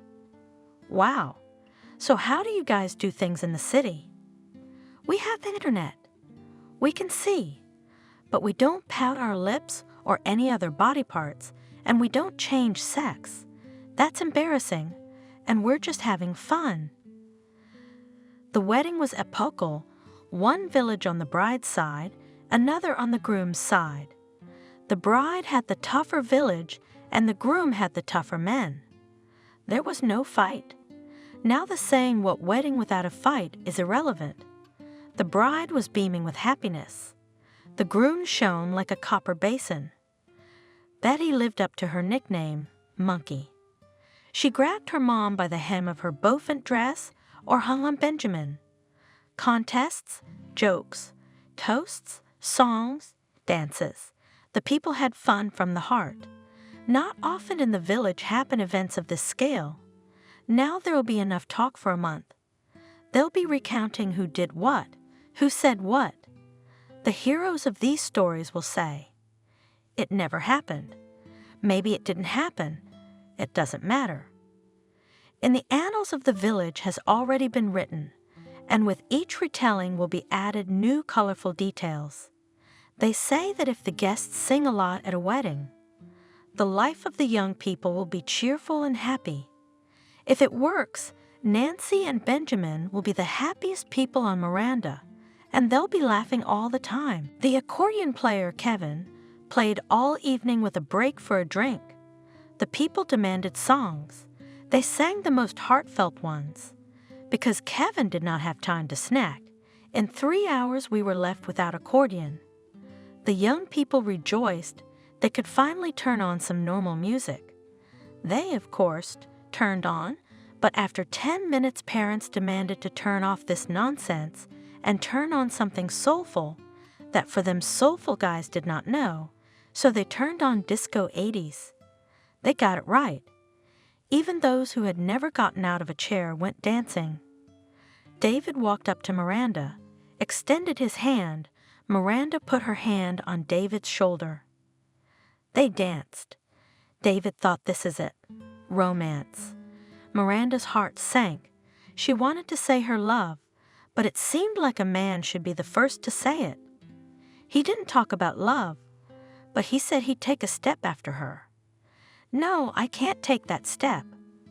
Why don't you say something, you big guy with no sense? The wedding was in full swing, singing and dancing, and Miranda suddenly remembered her and Mason's wedding. She remembered it without longing, without hopelessness, with sadness, sorrow, and gratitude. For the first time since Mason's death, thinking of him was just a bright memory. But the tears did come so as not to ruin people's holiday. Miranda got up from the table, walked out of the courtyard, and walked towards the river. She didn't want to part with her thoughts about Mason. The stinging sadness was no longer painful. Miranda felt like Mason was letting her go. She said to move on, be happy. Don't rush back to me, I'll wait. David went after Miranda, but Vanessa stopped him. Don't. Let her be alone. She's saying goodbye to her past. Don't interfere. David didn't let her go, but followed her. She understood. Miranda won't go back to the city. This is her destiny. She's a little stubborn, but she's not going anywhere from this man who's not much of a talker, so reliable. Oh, why can't she have any luck? It's always some fake prince. She wants love so badly. I guess to be loved, you have to love yourself. Fate is like a boomerang. It gives you what you put into the world. Miranda knows how to love, but she keeps calculating and guessing. I guess she miscalculated. Well, we're young and beautiful. We'll have time for that. Vanessa found Miranda. She was sitting on the bank, looking at the slow river, sat down next to her and hugged her. Don't be sad, my friend. Tell me, are you going to come back? Not right now. The school year has just started, and I can't leave everything. It's a bit scary, of course, how I'll live here in winter. But the others live. They won't let me go. Of course they won't, especially one of them, the big one. Vanessa laughed. It's so funny to look at you, just a beauty and a monster. The beast is very handsome, though, and he keeps his eyes on you. Miranda, what more do you want? You can't get Mason back, and David loves you. Why do you get such great men? Why am I any worse? You're a little hasty with the getting. Vanessa, what am I supposed to do? I like David. Kelly wants to get her daddy settled. She's doing everything she can to push him. Ethan's here for 2 days, but he's been here for 2 weeks. It makes sense. Kelly likes him, but I don't understand. Vanessa, I can't tell him I love him myself. He's healthy, strong. He's not afraid of anyone but me. Nothing, you'll get through the winter, and then we'll see. I'll go home tomorrow. I came to save you, but I don't seem to have anyone to save you from. I'm going to deal with my businessmen and my ex-husband at the same time. What a bastard, taking revenge by planting a con man. Well, I'm going to get out of your way. There's a David standing behind the bushes. It's getting dark. A huge moon hung in the still bright sky. The river was murmuring. One could hear the wedding singing, smelling of hay, flowers, and water. It's good here. David came over. Shall I sit with you? Of course, David. I know it's none of my business, but why didn't you get married again? It's hard to be alone with a baby. No, it's not. It would have been worse without Kelly. She saved me. I didn't get married because I was waiting for you. Miranda, why don't you stop beating around the bush? You see how I feel about you. If you can't see it, ask the village. They saw it all long ago. They sat side by side and looked at the river. Each of them was thinking about something else.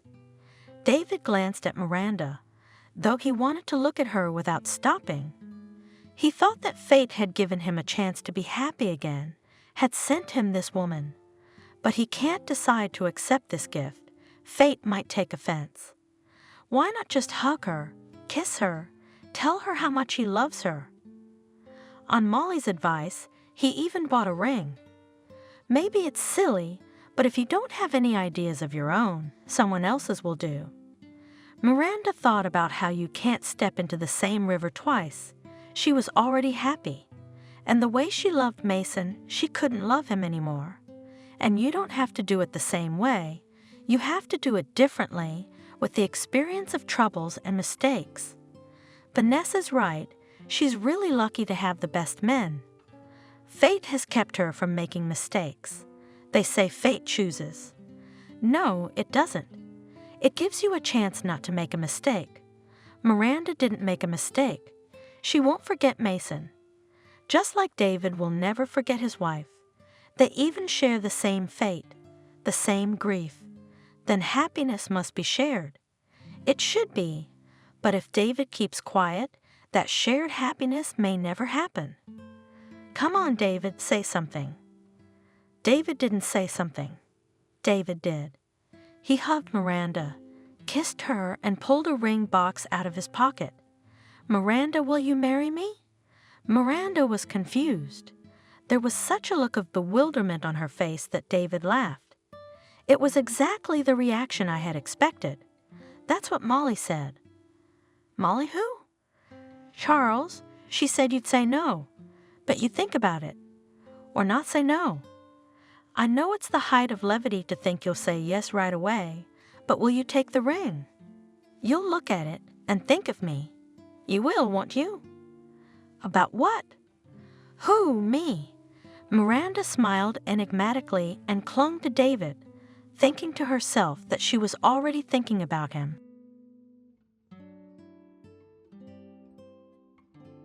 subscribe, and click the bell. She held on through the thick shrubbery, writhing in blood, arms, and legs. But the pain was nothing compared to the fear that filled her entire being. At some point, Jenna turned back and saw the burning lights of hungry eyes. She lunged forward with all her might, but someone invisible threw her body back to where those hungry eyes were burning. Jenna could smell the scent of predators. It was getting closer by the second, the terror paralyzing her. She wanted to scream, but only a wheeze escaped from her chest. Immediately, several wolves pounced on her, but they did not tear her helpless body. If anything, they begged loudly, "Jenna, wake up. Open your eyes, Jenna." She struggled to pull herself out of the house of eerie dreams and saw her roommate's face above her. Maria smiled kindly at her. "Have you come to your senses? It was a nightmare and a dream. It happens a lot after chemotherapy. I had the same horror dreams. When I was in my first year of treatment, I'm a little more adjusted now." Jenna struggled to sit up in bed. She felt very dizzy and nauseous, and every cell of her body was soapy with extreme pain. "I probably won't make it. It's only my second year, but the first time was much easier." Maria's making a fuss. "Now I'll give you some water. You should drink more." The woman filled a glass and handed it to Jenna. "Of course, it's better to drink natural juices. They are much healthier in this situation." Jenna drank a little from the glass and put it on the nightstand. "My husband should be here today. I'll ask him to buy me some juices. You know, Maria, it all worked out spontaneously. I didn't expect to be diagnosed with such a serious illness. I thought my hemoglobin was dropping again. I was often anemic as a child. Doctors used to wonder where it came from. My parents literally fed me fruit and all sorts of calorie-dense goodies, and I was still like a ghost." Maria's got the look of a connoisseur. Such cases are not rare. And everything is to blame genetics, that in our family everyone was centuries. None of my ancestors had hypertension or cancer, and all the grandparents lived over 90 years. It's just Jenna. Your relatives didn't have the opportunity for a thorough examination. If I'm not mistaken, you're from the country. Close enough. My native village is considered a district center, but in fact, it is a large village. Most of the population works at the communal combine. By the way, it is one of the oldest enterprises in the region. My grandparents worked there, and my parents are still carrying on the family baton." A rather long monologue deprived the young woman of her last strength, and she sank down on the cushion. Maria sat down next to her and with motherly care adjusted the blanket. "Jenna, save your strength. We have many days ahead of us, so we'll make a deal and even get tired of each other. Breakfast should be brought to us now, and after we eat and drink a little more." The mention of food caused Jenna's stomach to reflexively contract to suppress an attack of nausea. She had to sit up and take a few deep breaths. Her roommate sympathetically patted Jenna on the shoulder. "I couldn't get used to it at first either, but I adjusted quickly. Sour makes the nausea go away. Have some orange juice." Jenna tried to object. "Don't. Maria, are you embarrassing me? My husband will come soon and bring me juice and fruit." The neighbor looked carefully at the companion coup.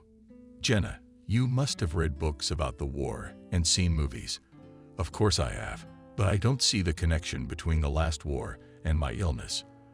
"There is a connection, and it's very direct. Soldiers shared the last of their food with each other.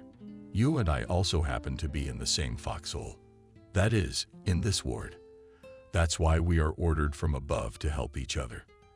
And then it's a common practice. Today I have something, tomorrow you'll have it. We're human beings, not wild wolves." The mention of a forest predator made Jenna flinch again. "Oh, Maria, I've been dreaming about those evil things. You wouldn't believe it. I saw them as if they were real. Even their breath felt so unimaginable sense of reality. Such dreams are what we call faithful dreams. But night dreams are filled with symbols, and wolves can act as an enemy or the same disease. What is explainable in your case? You should not be frightened by such a vision. My grandmother often told me about the meaning of dreams too. Jenna is silent for a few seconds and then continued to share her conclusions with her neighbor. Maria, I just realized that this creepy dream is a warning from above. Maybe my grandmother is sending me a signal from that Jenna. Although I'm not a mystic, I can't rule it out. You know, Jenna, before my illness, I always thought predictions and omens were nonsense. But now my opinion has changed a lot. The door of the ward opened, and the employee of the food block in a snow-white uniform easily rolled a cart, set plates with the movement of a magician. She grabbed 2 dishes at once with one hand and placed them on the table. Today we have a special recipe for flying girls and cups set up. I'll pour you some hot tea. It took the kitchen worker no more than a minute to serve their room, and she rolled the cart farther down the hall. Jenna critically assessed the appearance of the ethical dish. Cat, baby, how do I eat you? Maria was already actively wielding a spoon. And you, Jenna? Through not wanting to. Imagine you've been given a medicine on which your life depends. The young woman swallowed 5 spoons with difficulty and quickly stuffed the unpalatable breakfast with juice that her neighbor offered her. The latter had already managed to straighten up her porridge and was enjoying her tea. Not enough at all. You've eaten. It won't work that way. It's not working. I get sick to my stomach when I force myself. I'd rather eat a little, but more often. Maybe. Jenna, you are right. Your body will tell you how it is more comfortable, and try to get more rest. Jenna didn't answer the kind woman because she was already dozing off. She could still hear the sounds around her, but her consciousness slowly drifted away to where peace and tranquility waited. She already felt the touch of her grandmother's warm hand and heard an old-fashioned lullaby. In the life of little Jenna, Wendy played not the most important role. The girl's parents were absent 24 hours a day at their mill. It came to the point that the mother and father did not see each other for months because they did not coincide shifts. Therefore, the day came when they had to call on the help of her grandmother. Although Varvara Tikhonov was not flattered that the son and daughter-in-law cannot do without her help, she was helping out. What kind of parents are you if you can't manage with one child? And how in the old days people had time to bend their backs for half a day, and then still at home with all the things to manage. My mom had 6, and she managed. Mike listened to his mother, and then not without irony asked, I agree. My grandmother was good, a real heroine mother. But what did you, Mom, fall behind your ancestors? She only gave birth to me and Stephen. And of the 2 of us, one of us was a foolish mind. Little Jenna wasn't privy to the family history. Only later did she learn that Uncle Stephen had once stepped on a slippery slope. Their family didn't like to talk about the murky business that had gotten a relative exiled to Kolyma. Jenna several times tried to elicit from her grandmother this secret, but Wendy was waved away. It's better for you, granddaughter, not to know. You don't have an uncle, that's all. Otherwise, you could ruin your whole life with that kind of kinship. Mike, your daddy, had to take his wife's name so no one would find out. But that answer didn't sit well with Jenna. Grandma, what did Uncle Stephen do that was so bad? If you knew him as a student, they'd say he was a traitor. I don't believe it. Stephen was framed. He couldn't have done what they say he did. Your grandfather, Ethan, didn't believe it either. He tried to defend his honor. How could you break a system that was grinding up so many innocent people? Where's Grandpa Ethan? Did they put him in jail too? No, Jenna, your grandfather died. When did Stephen's story happen? His heart gave out. He was the secretary of the party organization at the plant. So he had to lose not only his party membership card, but his life as well. Oh, it's better not to remember that time. I still don't know how Mike and I managed to survive. We had to move in with my aunt for a while. When the Stephen story was forgotten, Mike came back to the settlement and married your mom's Kelly. Wendy told this story many times in different variations, but Jenna always found an excuse to ask the elderly relative a couple of additional questions on the subject. Most of all, the girl was concerned about unfamiliar places. While her granddaughter was small, Wendy, as she could, described to her this amazing place, And when Jenna was 10 years old, the grandmother resolutely told her parents all the signs. Jenna is already big. Tie her to her aunt. Let the girl with her own eyes will see the splendor of the Karelian forests. Son and daughter-in-law were surprised by such poetry of speech. A simple woman. But Wendy decided to completely dazzle them and sang. Her naive singing was akin to a toothache, but the couple listened patiently through the popular songs of the Khrushchev thaw. And Mike even got so emotional that a tear came to his eye. Okay, Mom, let Jenna come with you this summer. Really, we were thinking of sending her to camp. The girl overheard outside the door. She'd forgotten all about vigilance. All she had to do was tell her father about camp. Daddy, I'm not going. I'm going to your camp. I've had enough of last summer. It sucked. And the soup they gave us was terrible. The parents screamed at Jenna. Most of all, the 10-year-old girl was struck by the Karelian forests, although their village was also among the pine forests. The forests of the former parts of the Suomi Republic stretched for hundreds of kilometers, and anyone unfamiliar with the area could easily get lost. Anna, Wendy's aunt, had therefore warned her at once. You girl, don't go beyond the village. It's easy to get confused even 5 steps away from home. Anna was also struck by Jenna. The girl thought that there was no one in the world older than her grandmother. But it turned out that Anna is older than her niece by as much as 25 years. When Jenna added the 2 values in her mind and got 93 as a result, she could not cope with excitement for a long time. But Anna smiled affectionately that she couldn't believe that I had already turned 10 and 10. There are a lot of long livers here. There are even some who are already over 100 years old. Do you know why we are so tenacious? The girl shook her head. No, I don't know. Anna was satisfied with the effect. The air here is special, clean. And there are mushrooms and berries. They also have incredible power. For example, I go to the forest myself. I can walk all day long. And I don't feel tired. Jenna was curious about the unusual life of the Karelian villagers, who ate little meat, but always had fish and tea on the table. Anna cooked according to her secret recipe. She brewed herbs and added pine needles to them. Such a drink would protect her granddaughter from any illness, although her grandmother's tea was bitter.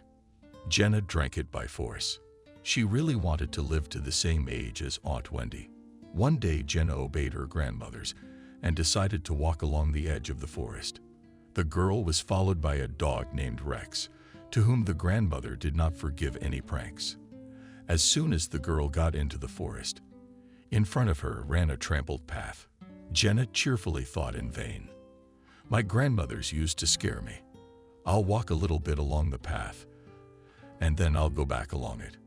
Jenna walked no more than 100 meters, as suddenly to the left of the path, she saw a huge glade of flowers.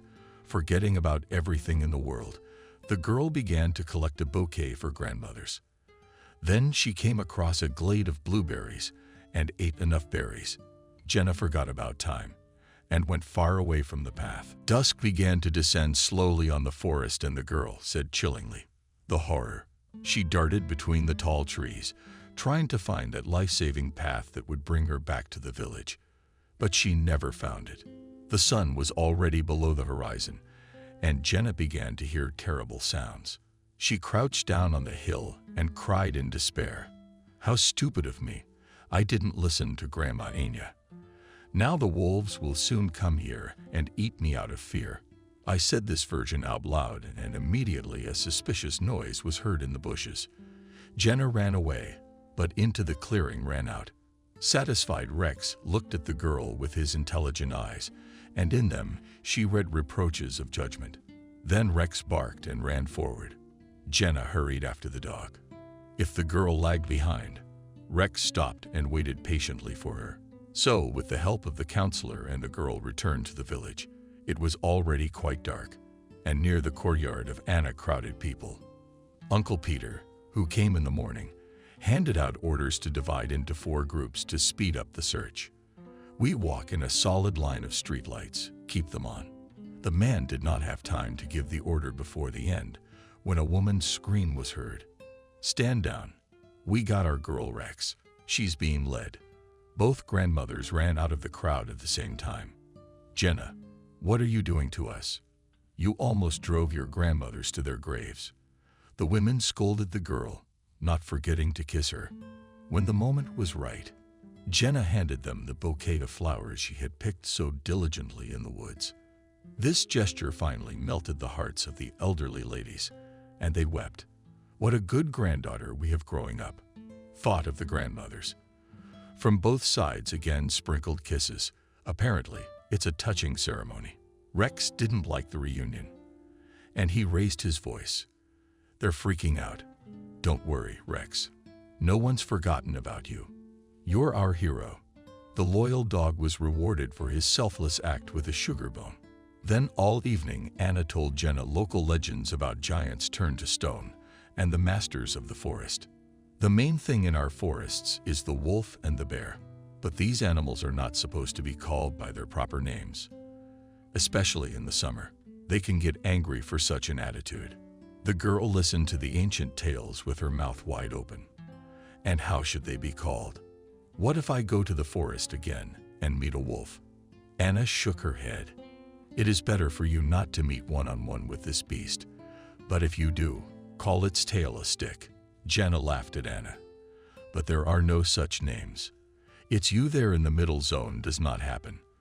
But we call wolves that, Anna." Then every night before going to bed, she told the girl scary tales that made her veins bleed from the rear.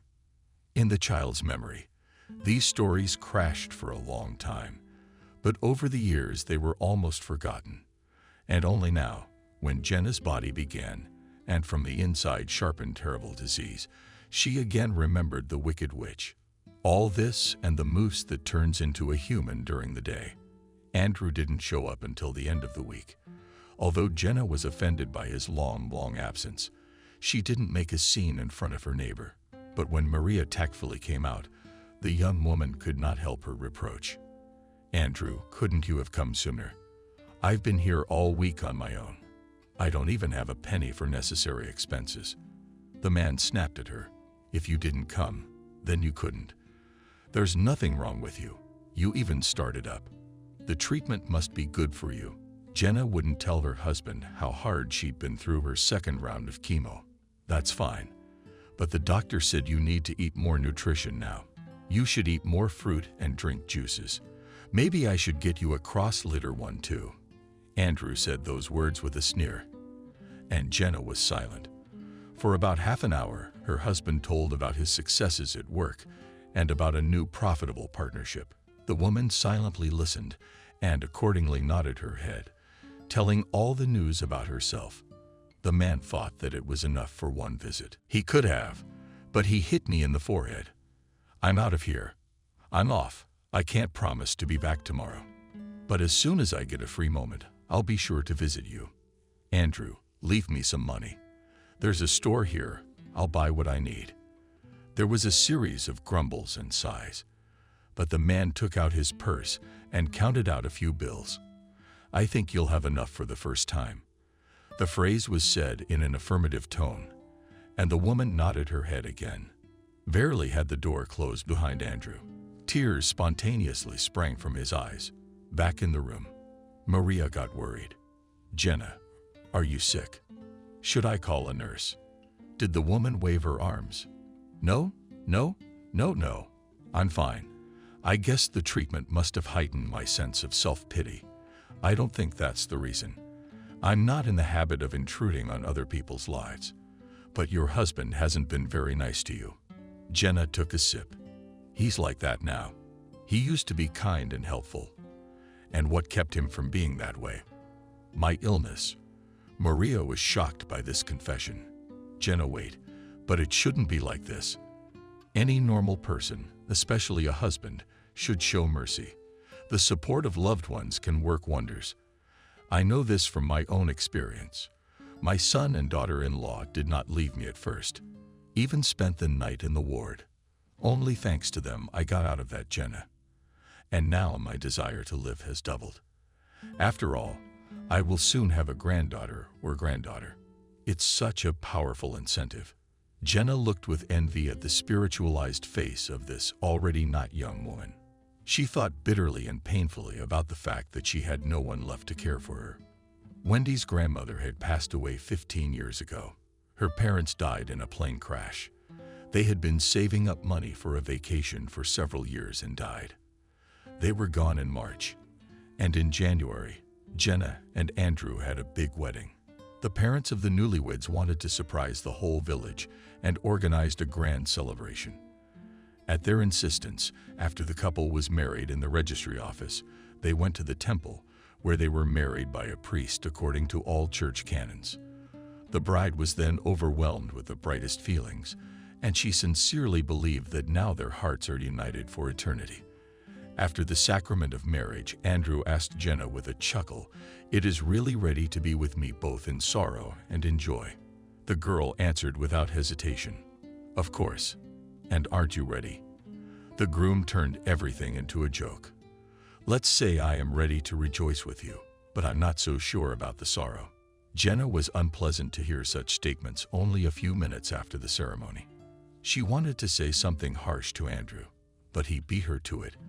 "And I can already see that you are offended. Jenna, you are so touching. You're incredibly beautiful in the moment." Jenna was even more offended. There was a moment when she was ready to turn around and leave, but her newly married husband grabbed her arm. "No puffing and puffing like a steam engine. People look at us, they will say that we did not have time to sign and already quarreled, so it doesn't happen. Andrew, you have to think before you speak. You're the one who's so upset about the grief. Well, just think about it, because there are different cases in life, and not everyone is ready to accept the problems of another person, even if it's a wife or parents."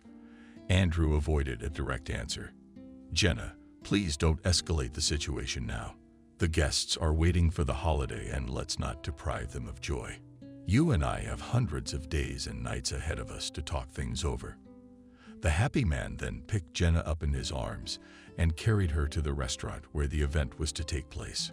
For 3 days, the guests partied at the wedding, and that unpleasant conversation lost its former poignancy. Then the first family problems appeared, and they had to be urgently solved. It was the bride's parents who provided substantial help to the newlyweds. When Mike found out that his daughter and son-in-law were going to rent a place, he even took offense. "It's like you're not family. Why wander around in other people's corners? And pay for it. Live. Our apartment is big enough for everyone. And when the grandchildren come, my mother and I will take care of them." But these optimistic plans were not destined to come true. A little more than a month passed, and there was a catastrophe, which took the lives of 2 people closest to Jenna. In those difficult days for the young woman, Andrew did not allow his wife to dissolve in grief. The man even took another vacation from her to be by her side. "Jenna, you have to get over it. Life goes on, and you have to live at least for the sake of your parents to be calm there, in heaven." Her husband's persuasions worked, and the young woman began to revive little by little. She was grateful to her husband for not abandoning her and supporting her in her time of need. Days passed, and this gratitude gradually transformed into submission. First, Andrew told his wife to change her place of work. "Jenna, I have the latest information at the mill. Very soon there will be a new shop, and they promise a very high salary. Since I am not the last person at the plant, I have the opportunity to arrange a money place for my own wife." This news did not please Jenna. "Andrew, aren't you excited? I've heard about this shop. It's not going to be good. You know you don't get high wages for nothing. They pay big bonuses for hazardous working conditions. That's exactly the kind of risky place the new shop will be. If you follow the safety rules, you won't be in any danger." The young woman didn't like her husband's insistence on putting her in a hazardous workplace. "Andrew, why didn't you take the initiative yourself? Don't you get it? My higher education does not allow me to become a simple handyman, and I only graduated from high school. That's why I'm destined to take a place in the ranks of laborers." The man didn't feel his wife's question was a trick. "Sort of. Jenna, you and me, We've been dreaming of a big apartment. We need money for that. That's the first time I've ever heard you say that. I mean, I'm doing pretty good in this apartment. Besides, I think we should start thinking about having a baby. After all, we've been married almost 3 years. Andrew knew well that his wife could not resist tenderness. He paddled over to her and began to whisper, "If you don't want to, don't go to the new shop. It's not like I'm forcing you. And in the old apartment, we can still live quite well. But think how uncomfortable it will be for our children. After all, you and I will have at least 3. Ivansov." Jenna took the bait immediately. "Dear husband, are you sure we'll have boys? Maybe I'm going to give you 3 princesses." Soon Jenna moved to work in the new shop, and her Andrew took the chair of the first deputy director of the company. A little more time passed, and the couple sold the old apartment. Jenna did not know that her husband did not intend to live in Jubilee in the future. Andrew informed his wife about his intention to buy housing in the city immediately after the sale of the parental living space. The woman was shocked. "Why didn't you warn me? What am I supposed to do now? How am I going to get to work?" The man listened to his wife and smiled. "Jenna, why are you making an elephant out of a fly? From the city to the village is only 20 kilometers, and the bus runs regularly. That's one. And what's your surprise number 2? Andrew deliberately paused to make the effect more vivid. "Number 2. I think you'll be able to settle down in the city after the housewarming party. Indeed, why jeopardize your health if you can find a quiet job? And you'll help. You got me on that one too. Jenna, come sit next to me. I'll tell you all the trade secrets." The young woman complied with her husband's request. "I'm listening to you very carefully. We have significant events ahead of us. Our factory and several other enterprises will soon be united into a single network. It's a kind of concern in our country. It's one of the first experiments." Jenna begged Andrew, "Can we skip these details? Tell me, what fate have you prepared for your wife?" "All right. Then it's easier now. In short, we plan to open a store in the near future, and I'll get you a job in this outlet. True, the salary will be half as much, but at least the work is harmless close to home. What do you think of my decision?" Jenna was touched by her husband's concern. She kissed Andrew and whispered thank you. "I really like your decision." The man gave his wife an answering kiss. "Now we can think about procreation. Or we may not be able to produce 3 hares in the new apartment. They will have room to run wild." The happy woman then did not pay attention to the fact that her husband had registered a new apartment. She thought it was normal that all the finances in the family were somehow unnoticeably taken over by Andrew. The husband was well aware of the schedule of advances and received, and these days he waited for his wife in the hallway. So Jenna deposited in our piggy bank all the coins and rubrics, and the woman willingly gave her husband all her hard-earned money. Only once she dared to disobey her spouse, and on the way home went to a department store to buy herself some lingerie. When Andrew was short of the amount due, he went green with anger. "Jenna is missing here. I signed the statements, and I know how much you're supposed to get." The woman tossed carelessly. "Andrew, this is too much. I went to the store, bought what I needed. Do I really need to ask your permission to buy underwear? Or are you gonna buy me my own lingerie and hygiene products?" The man wasn't the least bit embarrassed. "If I have to, I'll go shopping myself." At some point, Jenna realized that her husband considered her an appendage. For a while she tried to object, but Andrew paid no attention to her outbursts. Then the feeling of despair was replaced by apathy. But Jenna tried to ignore the sudden deterioration of her health. The medical staff became alarmed when the woman was undergoing a medical commission for employment. The therapist looked at her strangely and said, "Jenna, you need to urgently retest and undergo a more detailed examination." She smiled at the doctor. "Okay, I'll do all that. What do you say?" The doctor told her to come back in 3 days. Jenna was in high spirits when she knocked on the door of the already familiar doctor's office, trying not to look her in the eye. "Jenna, my worst suspicions have been realized. You need to see a hematologist right away. I'm anemic again. You've had this problem before. Yes. When I was a kid, I drank iron and ate hematomas all the time. My mom used to buy those candy bars at the drugstore. The doctor looked at Jenna again with the same strange look. Are you anemic? Unfortunately, it's much worse than that. I'm not gonna lie to you. If the diagnosis is confirmed, there will be a long treatment. A smile seemed to be glued to the woman's face. She took the referral and thanked the doctor. In the hallway, Jenna sat down on the couch and read the short note in illegible handwriting. Although she had no understanding of medicine at all without labor, she realized that it was about a qualitative blood disorder. She returned home in a state of utter devastation. Andrew cheerfully asked, "But what did they tell you through the pause?" "Nothing good." The woman handed her husband a referral for hospitalization. For about 5 minutes he studied the doctor's conclusion, and then with her optimistically, said, "Doctors often make mistakes, so I see no reason for despondency.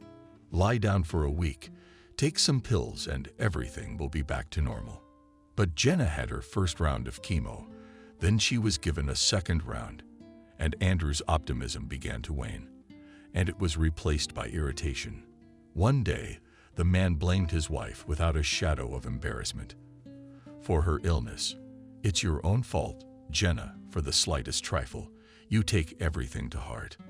The woman looked at her husband with surprise. "And you didn't think that the cause of my illness is my work in the new shop? By the way, you're the one who sent me there for the big bucks." Things were getting heated. Men were angry, but sex with your wife? You're not a little girl. You could have said no. And anyway, when I married you, I didn't think I'd have to run around the hospital with handbags. If I understood you correctly, Andrew, you also reproached me that in my illness he carelessly threw. Understand as you wish. All inside the unhappy woman shuddered.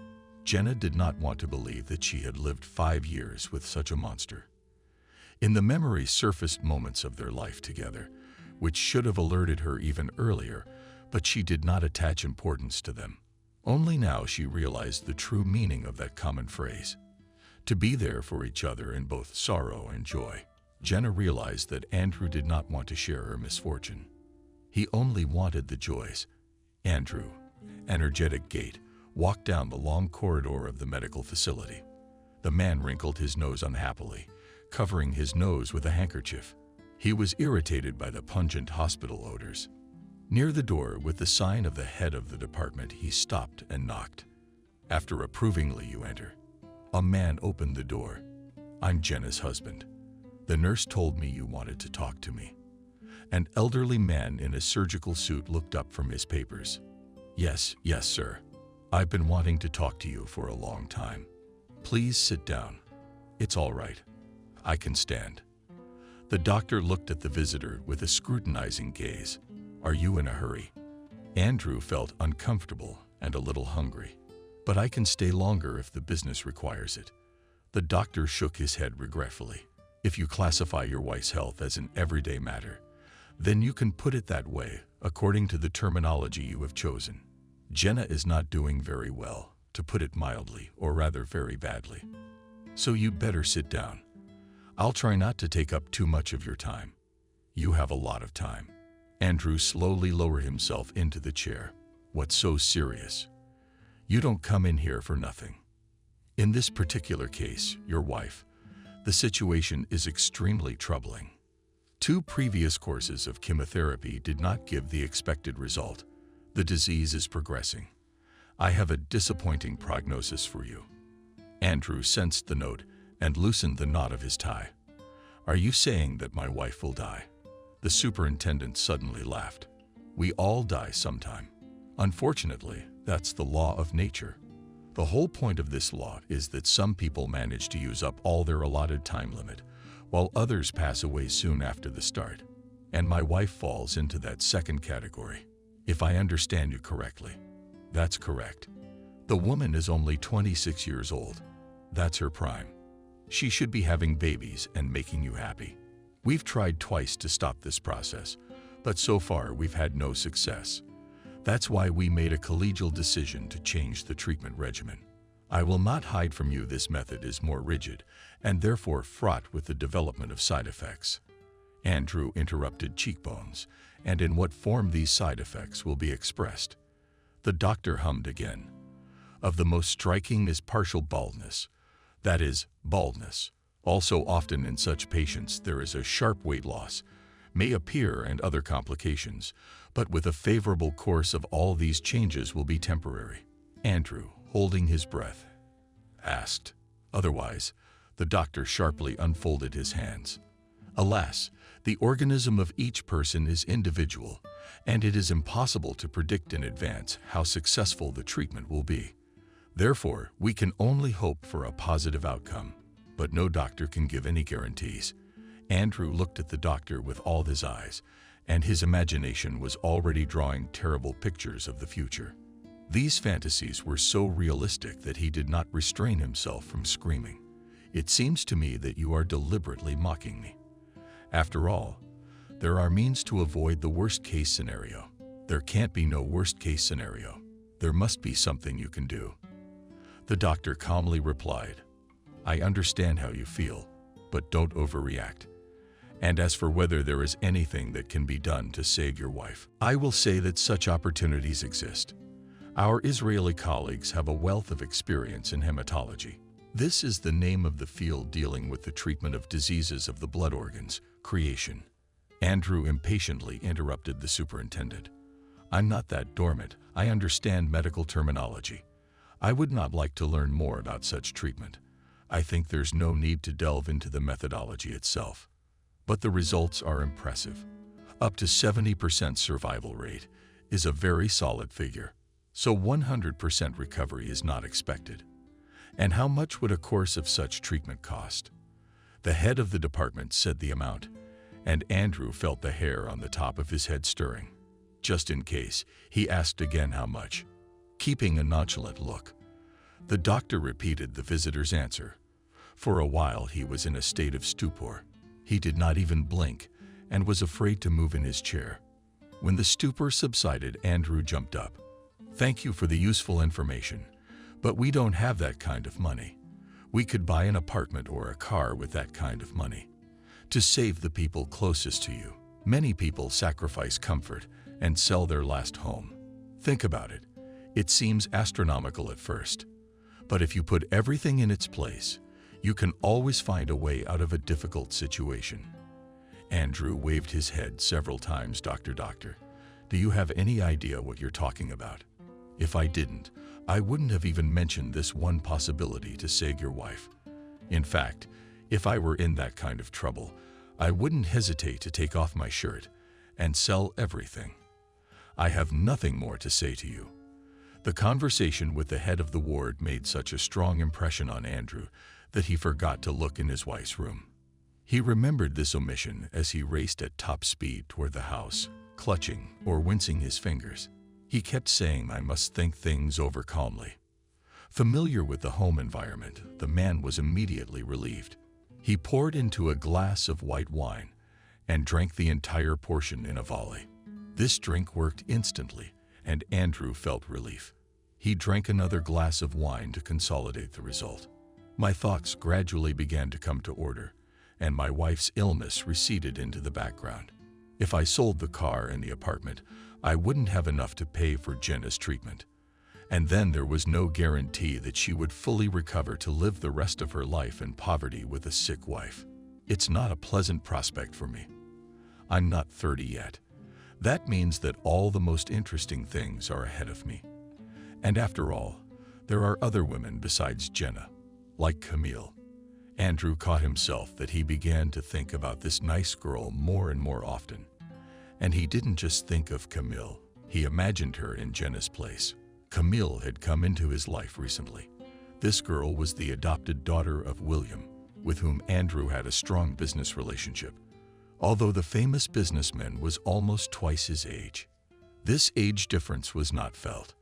William trusted the young deputy completely and even once admitted that he wanted to buy out the concern completely. Andrew, you are the only one I can trust with my deepest dream. I know that you will not let me down and our friendship will continue in the future, but I want to see you not only as a friend and companion, but something more. The young man understood what the businessman was implying, but pretended to be a fool. William, you are like a businessman father to me, he laughed. I wish I had a son like that, but I've been unlucky in that respect. Of course, there are alternative ways of strengthening family ties, but as I know, you are already legally married. Andrew's silly giggle. Yeah, well, you know, we all make mistakes when we're young. I got married in a hurry, too, but it's a mistake that can always be corrected. William looked at his young friend for a long time, then said for the first time, I heard that marriage is a misunderstanding, but I like your approach to life. I respect determined people, and I am ready to applaud you too. Andrew took the entrepreneur's last words as a call to action and began to hatch plans to divorce Jenna. But there was one thing stopping him, and it was not his wife's illness. The man really did not want to lose everything he had gained, his apartment, car, and other pleasant privileges. Andrew well understood that if he left Jenna in such a critical situation, at one point his reputation would collapse, and this would negatively affect his career. Then William himself would be the first to point him out the door. Marriage to his adopted daughter would be forgotten forever. We'd have to come up with something that wouldn't let a mosquito in. And so it was found. Andrew was surprised at first that it was possible to resolve a difficult situation so quickly and practically without losses. The man did not notice how the previously favorite woman suddenly turned into a problem for him, which he wanted to get rid of by any means. As iron must be forged before it gets cold, Andrew decided to visit his wife first. When he arrived, Jenna cheerfully exclaimed, Andrew, you've been gone so long. You're in trouble. A sharp needle pricked him, and he was suddenly pricked with shame. But that feeling was quickly hidden by the pressure of an inner voice. Stop embarrassing yourself like a young lady. You're doing the right thing, because in this crazy world, the strongest man wins. The truth is always on the side of the strongest. Of course, he didn't say those words out loud. He crouched down next to his wife and began stroking her worsted hand affectionately. The husband questioned the sick woman about business. Jenna laughed. Andrew, what business can a hematology patient have? Departments. I've been lying here for over a month from constant surveillance. My hair's starting to fall out. I'm so anxious to go home. The man scrutinized the woman's agitated face and realized with horror that there was almost nothing left of that former cheerful Jenna. On his wife's face appeared a thin grid of wrinkles, and her eyes glistened with feverish fire. Only a pathetic semblance was left of her luxurious coiffure, and her hair was rotten and resembled a wig in appearance. In addition to all of the above changes, Jenna had lost a great deal of weight. She could hardly keep her balance, and while walking she held on to the walls or the back of the bed with her hand. She spoke little because she quickly tired and began to choke. There was a moment when Andrew thought his wife smelled the odor of earth. The sensation was so unpleasant that it made him shudder. Jenna immediately asked Andrew anxiously, "What's wrong?" He smiled through the force and drew his wife to him. "I'm fine. It's just that there's a draft in your room. I don't want you to catch a cold on top of all your other problems. It's coming from the hallway, but it's a little thing I've gotten used to. Sorry I forgot to thank you for the private room. It's a little boring, but there's no one to mess with your head. Jenna, I have another piece of encouraging news to tell you. I spoke to your doctor recently, and he recommended a clinic in Israel." The woman froze.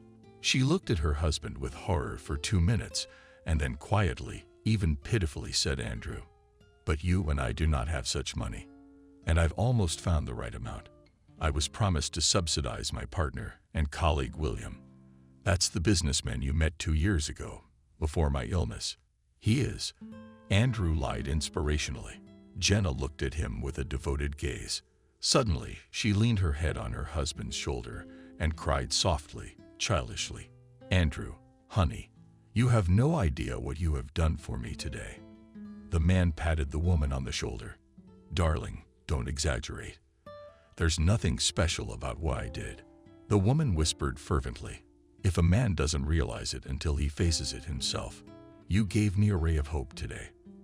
I was getting desperate. I started counting the days. Do you realize what it's come to? He stroked her back, telling her everything's gonna be all right. Your doctor said that more than half of patients fully recover after treatment in Israel, and you will definitely get better too. Jenna calmed down a little and looked into her husband's eyes with the same look. Andrew, and when are we going? Very soon we are good. I'll talk to your doctor some more, and we need to call the clinic. It'll take at most a week. Will you go to Robert's right now? Of course I am. After all, every day you rest, and tomorrow I will come again and tell you everything. Andrew walked his wife to the bed and kissed her goodbye. At the door, he paused for a moment. Jenna, everything will be fine. Don't despair. After her husband left, the woman fell asleep with a smile on her lips. For the first time in her long months of illness, she was in high spirits. She trusted her husband and mentally repeated everything would be all right. Although Andrew's plans did not include a second visit to the head of the department, he decided to make amends, his wife's condition and health. The doctor fixed his sharp gaze on the visitor's face. Unfortunately, I have nothing to report. No positive dynamics. The doctor made an expressive pause. I'm afraid that your wife will not live more than 6 months. That's the maximum. So I suggest you hurry up and go to the Israeli clinic. All right, doctor, I'll do my best, as Robert showed with all his appearance that the conversation was over. The man politely bowed out. At home, Andrew began to polish his plan, in which Jenna was to play the main role. For several days, the man worked out a scheme of disappearance of the woman from the clinic and tried to take into account even insignificant at first glance trifles when everything was scheduled literally by minutes. He went to the hospital, taking with him in winter clothes of the spouse. The man left his car 2 blocks from the hospital, then walked to the facility. He planned his route so that he could be seen by as many people as possible. At the sight of the long-awaited visitor, the sick woman jumped out of bed and began to fix her hair. With excitement, her face laughed sharply and only her eyes burned with that frightening glint that had struck the man last time. Jenna approached her husband and, in a half-whisper, informed Andrew, I did everything you told me to do, but Robert was very surprised when I asked about the Israeli clinic. That's right. Jenna, yesterday, we still haven't reached a consensus. This morning we called and dotted all the I's. The man looked at his watch defiantly and shook his head. So you and I are running out of time. We have a plane to Tel Aviv in 2.5 hours, and we haven't even had time to go home. So you and I will bypass the formalities that are required in such cases in order to catch the flight. Give me your things. You go down the back stairs. Try not to be seen by the staff. You've got something warm to wear, and you've got Andrew. Although the ward doesn't allow woolen clothes, I hid my old carton very good under the mattress. In it, you run to the alley that adjoins the hospital grounds. All your clothes are in my car. Will you have time to change on the way? Andrew spoke quickly and assertively, so that his wife wouldn't have time to realize it. Jenna, you'll get there without help. You realize we shouldn't go in together. They'll start asking you where you're going. And you and I are definitely not gonna make it. We already have appointments at the best clinics, and we can't be late. Andrew, I'll do it. What did you say? I managed to get a key to the back door.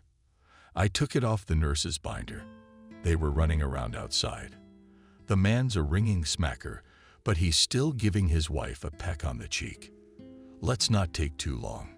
He leisurely left the ward and headed for the duty nurse's post.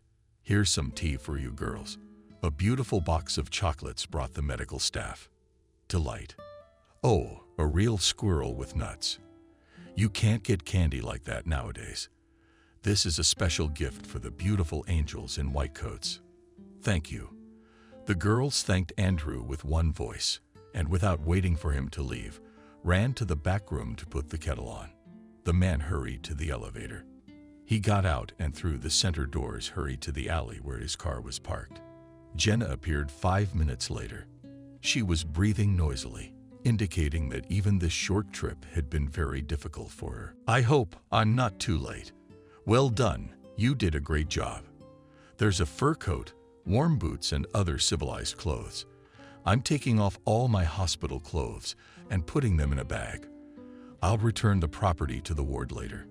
Jenna did not pay attention to the road. The most important thing for her now was to follow all her husband's instructions clearly.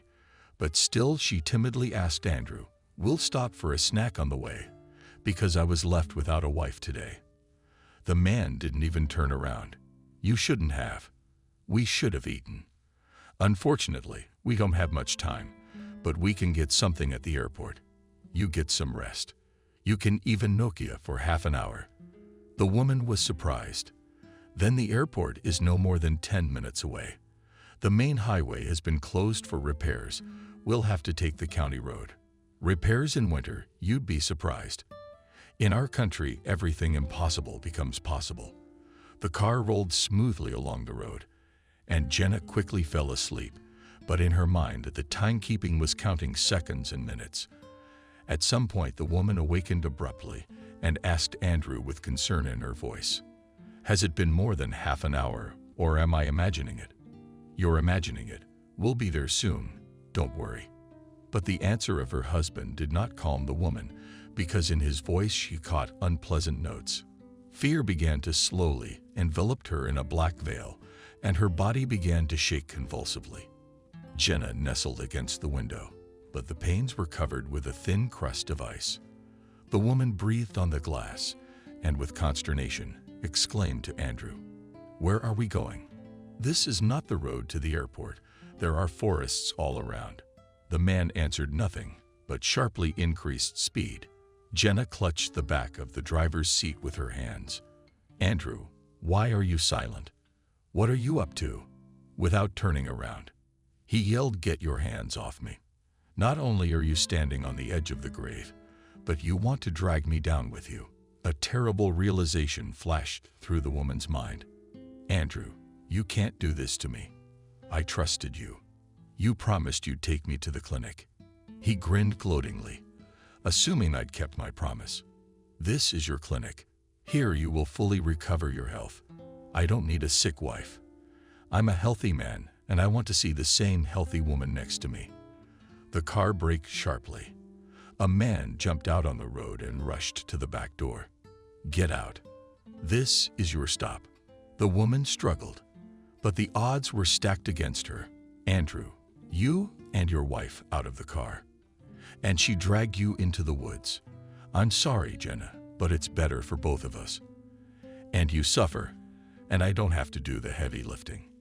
Andrew pulled his burden to a small clearing, hiding between the pines, and tossed Jenna carelessly into the snow. Andrew felt an extraordinary exhilaration.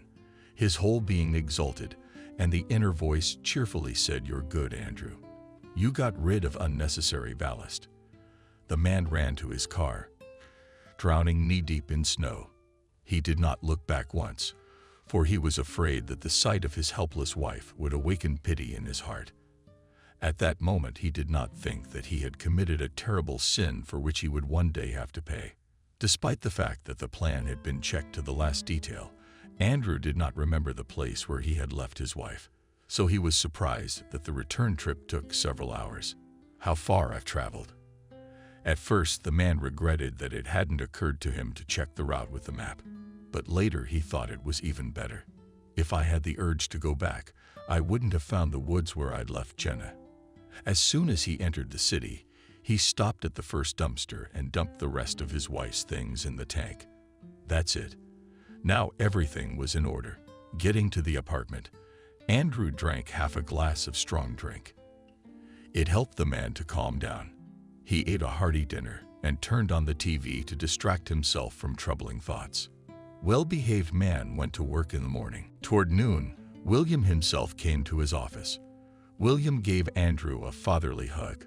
Said my friend with a look of reproach, "You disappeared from my sight so suddenly yesterday that I was worried. Did something happen to you?"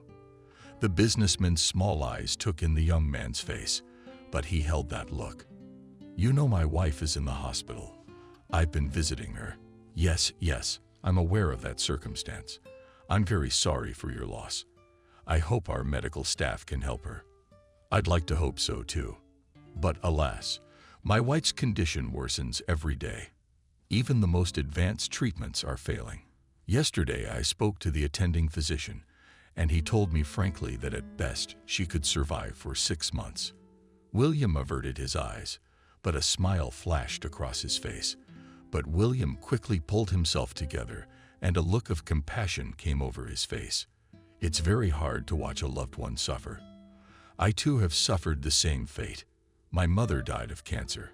But you, Andrew, do not despair. You are still a young man, and you have the best ahead of you." Andrew thanked his older comrade for his support, and William hurried off.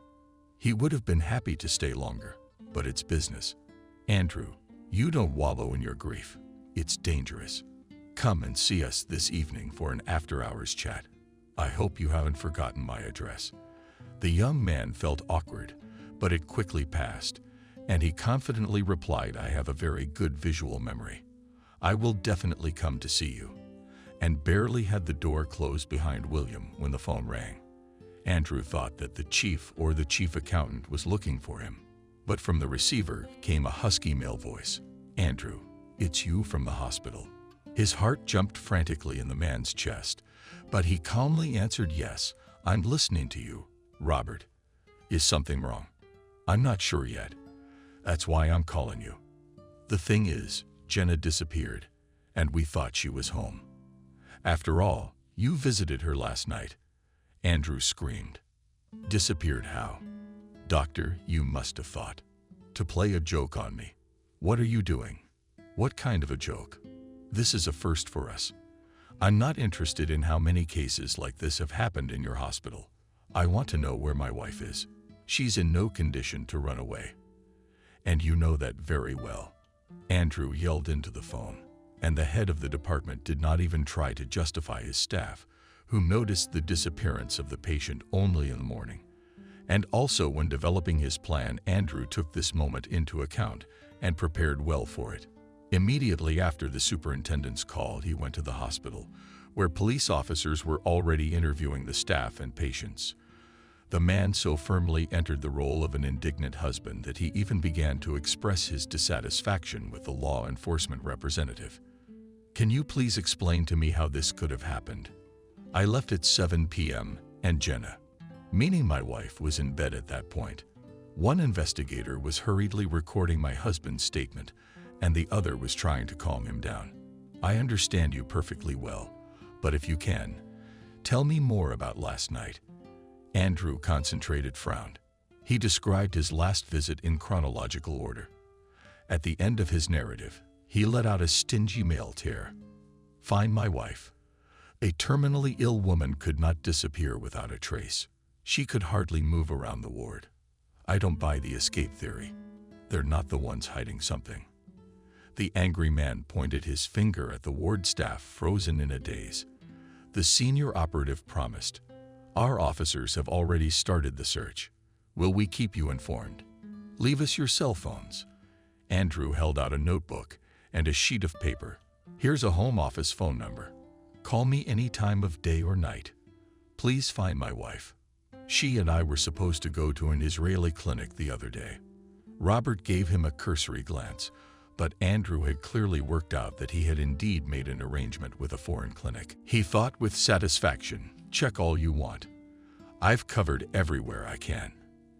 Andrew had completely ruled out the possibility that Jenna would suddenly be found alive and unharmed.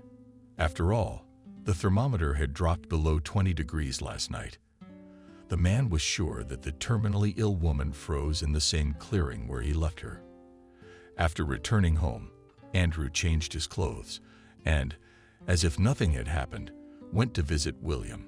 He tried to be sad, which did not prevent him from actively grooming the nickname. William watched the young couple all evening, and as the guest hurried home, he gave him the same fatherly hug. "Hold on, Andrew. And do you know that the doors of our house are always open to you? When the door closed behind the guest, William said to his wife, a very dodgy lad, I think this is the most successful party for our knee. The businessman's wife also liked Andrew, but even if she had a negative impression of him, she would not dare to say it out loud. In Camille's house, only William decided everything and everyone. Jenna. She didn't want to believe that everything was happening to her. When her husband had left her for dead in the winter woods near the pine trees, she had tried to stop him with a plea for help. But the words stuck in her throat. The woman wanted to get up, but immediately fell into the snow. She saw Andrew running away from the scene of his crime. The world collapsed before the eyes of the unfortunate woman. From the excitement, Jenna briefly lost consciousness. When the woman regained the ability to assess the situation sensibly, she heard the snow creaking somewhere not far away. It sounded very much like the footsteps of a man, only fainter. For some reason, Anna's advice came to her mind, and Jenna grabbed a nearby thick branch. With great difficulty, the woman stood up and leaned on this aid. The creaking of snow could be heard very close by, and it first doubled, then settled. The woman almost screamed with horror. Seeing in 20 meters from herself burning lights, she felt her body instantly covered with sticky. Then frozen lips whispered soundlessly, "Wolves. How many of them are there? Mommy, Daddy, help me, Jenna." Suddenly, a recent dream came to mind, which Maria had easily deciphered. It was indeed a dream. Jenna could no longer hear her voice and was about to panic. But at this critical moment from the distant past again surfaced the image of Anna Davidovna. If your granddaughter happens to meet a wolf, never look into his eyes. This beast will recognize by his eyes that a person is afraid of him, and then there's a good chance he'll attack first. 10-year-old Jenna then cheerfully replied to her grandmother, "I run so fast that no wolf can catch up with me. I'm always first in school in competitions. I run to the finish line." Grandma shook her head. It's different in life. Fear paralyzes a person, but even a well-prepared athlete is unlikely to be able to compete with the forest beast, because in just half an hour, an adult wolf is able to overcome a distance of 10 kilometers. This is equivalent to the result of a human riding a bicycle. Jenna then, to the depths of consciousness, struck by this information, and her optimism quickly faded. Grandma Anna, then it turns out that there is no escape from wolves at all. Why not? If you behave correctly, that is, do not turn your back to the beast and do not provoke him. He will not attack. If the wolf is alone, it can be frightened. Jenna looked in the direction from which the deadly danger was coming and tried to count the burning lights. At the number 12, she lost count. In the inflamed brain flashed God, there is a whole pack of them, and a stick will hardly help me. Gathering her last strength, the woman shouted tales with a stick. I'm not afraid of you. Get out of here. The wolves looked at the woman with surprise, but they were not going to disperse, although there was almost no hope of rescue. But still, Jenna believed in a miracle. She noticed that her cry had made the predators uneasy. That gave her confidence, and she screamed again, but louder. What are you looking at me for? Get out of here. The wolves snarled, stepped back a little. Jenna made a third decisive attempt and screamed at the top of her lungs for help. Her call for help was louder than the predators. The wolves stomped around some more and ran away. Jenna covered her eyes for a few seconds, and her senses sharpened to the extreme. She heard the distant footsteps of the predators and breathed a sigh of relief. But immediately, very different footsteps were heard. Heavy and confident, the woman opened her eyes and saw a huge silhouette approaching her. In her head flashed Hubert. A black veil spread before her eyes, and she fell unconsciously on the snow. Jenna woke up from the pleasant warmth that caressingly touched her whole body. She didn't want to open her eyes because she was afraid of scaring away the warmth. A peacefulness came to her hearing. Snippets of firewood, and such familiar household sounds as the whistle of a boiling kettle and the clinking of dishes. She slowly covered her eyes and gaze. Immediately came across the wooden ceiling. A sigh of relief involuntarily escaped from her chest. just like in Anna's house. From the side of the headboard came a pleasant male baritone. "You've come to your senses." Jenna saw the face of a man about 35 years old above her. "You as beauties have slept for more than 24 hours. But that's not surprising, considering where and under what circumstances I found you." The woman tried to say something, but the man made a warning gesture. "The most important thing for you right now is rest. When you're a little stronger, you'll be sure to tell me everything. In the meantime, I'll entertain you, mysterious stranger, with conversation. Of course, if you do not mind this order." The woman smiled and whispered quietly, "I'm in favor of it." The man shook his head. "Oh, you've forgiven on top of that. Your voice is hoarse. But don't worry, you're in good hands. Allow me to introduce myself. David, by education, I am a doctor-surgeon, but at the moment I am forced, professional, downtime. In other words, while not working about the reason, until I will not spread, so as not to bore you with unnecessary details." The man disappeared briefly and soon reappeared with a mug, over which a fragrant smoke was rising. "So the first official part is over. Now let's move on to the practicalities. You should try to drink this potion. Helps you from almost any ailment. Let me help you into a comfortable position." David gently lifted the entourage and brought the mug to her lips. "Drink carefully in small dots." The women swallowed the slightly cotton wool hot liquid through force. "It tastes like a drink my grandma Anna liked to drink. She called it a tea of longevity, and she prepared it from some herbs and made sure to add its needles." The man looked at the guest with surprise. "Oh, you even spoke clearly. It means that our business will go further only with a plus sign. By the way, you have almost completely guessed the recipe of my bread brew. It was given to me by a guy.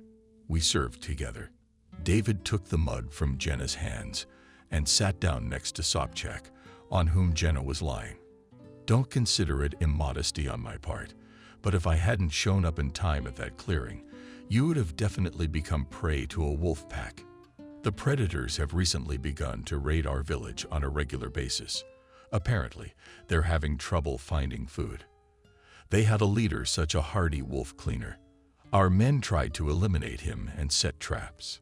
No results. Although I have a small farm, roosters and 2 hens are not dry. My neighbors gave me a divorce, but it's still a pity to lose this livestock." David threw wood into the stove and went back to the bed of the sick woman. "I've only recently settled here.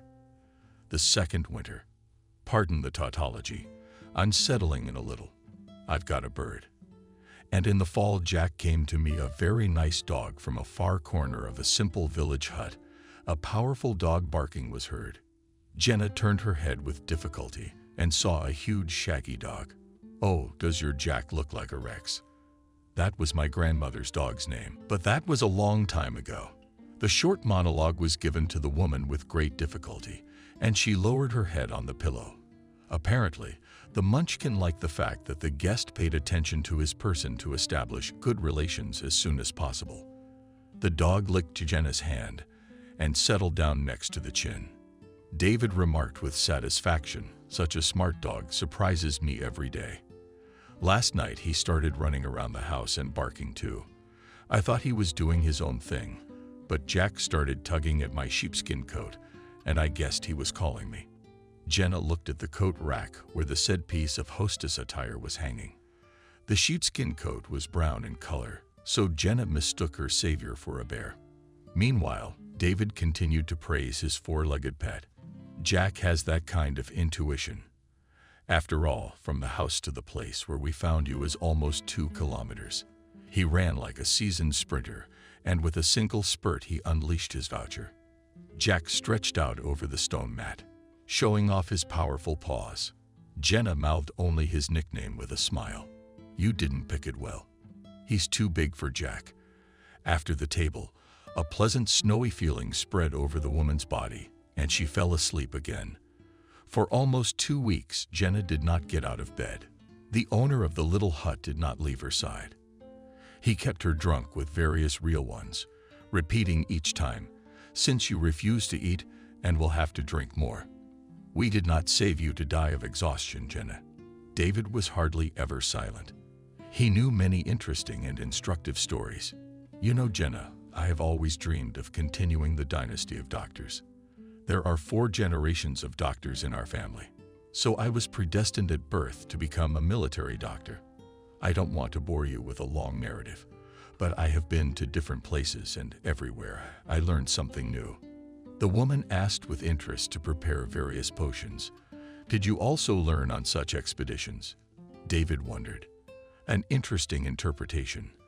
I never thought that the work of a military surgeon could be called such a peaceful expedition term. There's something to it, though. And so, Jenna, have you hit the mark? Thanks to my varied life, I've mastered a dozen related specialties. Familiarized myself with the secrets of Tibetan medicine, mastered needle therapy. God, when did you have time for all this? Jenna, you have no idea what hidden abilities each person has. We use no more than 5 or at best 10% of all available resources in our lifetime, hence all the health problems. After all, it is proven that a person can heal himself, and even from incurable diseases. Holding her breath, Jenna waited for an answer. David looked at her and immediately understood everything. Do you have this kind of problem? I immediately did not like your pale and obvious equipment, but to ask about such things, especially a woman, is indecent, so I tried to temper my curiosity. Jenna told him her unhappy story. When David found out her husband's dastardly deeds, he wasn't even surprised. Unfortunately, human meanness is quite common, and in the last 10 years, it's become an epidemic. You were abandoned in a helpless state by your husband. I was betrayed by a comrade I rescued. The man threw off his shirt and turned his back to Jenna. See the blue scar under his right shoulder blade? Yes, David pulled his shirt back on. I don't want to flaunt my torso in front of you because it's not etiquette. But if you'd like, I can tell you the story of how I acquired the mark. Of course you can. It was a little over 3 years ago, during the famous events in the East. We were working in military field conditions. That is, intense. There was a wild lack of working hands, and our nurses had to assist doctors during the most complicated operations. And then I was lucky enough to be sent an assistant. I rejoiced wildly at this fact alone. When I saw Zach, a fellow student at the academy, I was doubly happy. No sooner had we expressed our delight at the unexpected encounter. The enemy started firing. I had already gotten used to this music, but Vasca was in extreme conditions for the first time. Anyway, while we were exchanging pleasantries, they whistled very close, and I already knew by the sound what kind of stuff was flying towards us. I knocked Zach down on the floor and fell on top of him. That's what hit me. If it hadn't been for the fortune teller, it would have ended sadly. Jenna looked at her savior with undisguised admiration. It turns out that you have already saved more than one life. What can you do? It's my job. And your friend, what about him? David laughed childishly. Not a scratch on Zach. But it soon turned out my friend had a rotten soul. He set me up big time. It was his doing. I was banned from practicing medicine for 5 years. To make a long story short, he screwed me over big time. More specifically, he slandered me. There was a trial and all the consequences. I don't want to remember those events. David's story hit Jenna so hard, she slipped into the first person. How did you handle it? What other choice did I have? You're right, you could have grabbed a drink, but that's the last thing you want to do. And then I had a desire to find that bastard. The woman asked in surprise. Why? Just to look him in the eye. I didn't want to tell you, but since we're being honest, I'll tell you. My friend not only deprived me of the opportunity to work in my specialty, he also stole my favorite woman from under my nose. We've been living in a common law relationship for almost 5 years. Never had time to formalize the relationship. She's a doctor too. I'm sorry, but if she had true love, she would have switched sides. You're right, Jenna. I've always come to that conclusion myself when I've been going over things in my head. You know, the hardest thing is fighting injustice alone. Everyone looks at you and laughs. They think you're stupid. Confession didn't come easy to David. It was as if he was ashamed of his past. And Jenna clearly felt it. To relieve hung in the air tension. The woman said with a smile, "We have the same blood as in the cartoon about Mowgli." That's a good point. So we both have things to do, like supporting each other. Of course, I'm not imposing. It's your choice. I'm in. I don't have much time left anyway. David didn't let her finish her sentence, so I'll never, ever hear you panic speak again. Do you understand me? Jenna whispered softly. Yeah, that's great. I have a friend working in Canada who is an excellent specialist. A little stronger, lower, let's go to him. Jenna intuitively felt that from that moment on she was starting a whole new life. Now the future no longer seemed so hopeless to her. As she fell asleep that night, she thought, if God gives me a year or two of happy life, I will be grateful to him for this favor. And the Almighty heard the sick woman's plea and gave her many years of life near the man she loved. Jenna was washing the window half-heartedly, humming a popular song. The apartment was still a mess. David had to maneuver between boxes to reach his wife. Jenna, I didn't realize you had vocal abilities. The woman looked away from her work for a few seconds. David, are you kidding me? When I was a kid, a bear stepped on both ears and stomped on them. If I sing at the top of my voice, the neighbors will think what happened. A disaster. The man laughed. It seems to me that you come by your virtues. On the contrary, I assess them very objectively. Help me. The woman gave her husband her hand and carefully climbed down from the windowsill. David kissed her tenderly. Jenna, you smell of spring, dear. That's the scent of window cleaner. Someone has to clean this apartment. Tony's been missing for days at a time. You've been in your department 24 hours a day too. And I'm the one who's got to pick up the slack. It's been 2 months since we moved in, and the apartment's like a train station. Jenna made a naked grimace, and David laughed. You know how to press your conscience, I promise. No, I swear I'll leave the furniture on the nail wall next weekend and do all the man's work. Okay, I'll take you at your word. And don't forget you made a vow. Jenna saw her husband off and wanted to get on with the job, but the urge to clean the windows was gone. She sat down on a stool, gathered tape from a pile of boxes. What do we have here? Here we have family heirlooms. They were hastily preparing to move to a new place, so they didn't have time to sign all the boxes. David didn't care about the process at all. Jenna, why the hell do we have to bring all this stuff with us if we can buy everything we need on the spot? This attitude towards the things that were dear to her heart even offended the woman. David, we are, as you put it, junk. We haven't chewed it in over 2 decades. And I'm superstitious. My grandmother told me that many things serve as banks, so they should be treasured. Such a reverent attitude to everyday objects, Jenna appeared after the miraculous healing. She often caught herself thinking that everything from the moment she met David began to carry a symbolic, if not sacred, meaning. Although the man himself had been deeply hurt by fate, he had given up personal comfort for her sake. David took the terminally ill woman to an acquaintance in Canada. Jenna there underwent a full examination and for the first time heard from the same doctor encouraging conclusions. It's not that bad. Our clinic has developed a new method, but it has not yet found widespread use. If you ladies agree, then we will try the effectiveness of this method. Jenna agreed without hesitation. Doctor, I have no choice. If there's even one chance, I have to take it. Already after 2 weeks, David's friend Vovka noticed with satisfaction that my method was working. Look at the tests of your wife. Jenna looked at her benefactor with surprise, but he did not even wiggle an eyebrow. He stared at the results of the blood test. Andrew is not modest, and we have a genius. My wife has had several rounds of chemotherapy. It's an old regimen, and it's not always effective. And there are too many barrels. I recently attended a conference with colleagues in Kazakhstan. They also have a breakthrough in cancer treatment, but they have not yet patented their method. We've already done all the tests. Now we're waiting for approval. Men began to discuss professional issues with passion, and Jenna distractedly thought about the strangeness of her fate.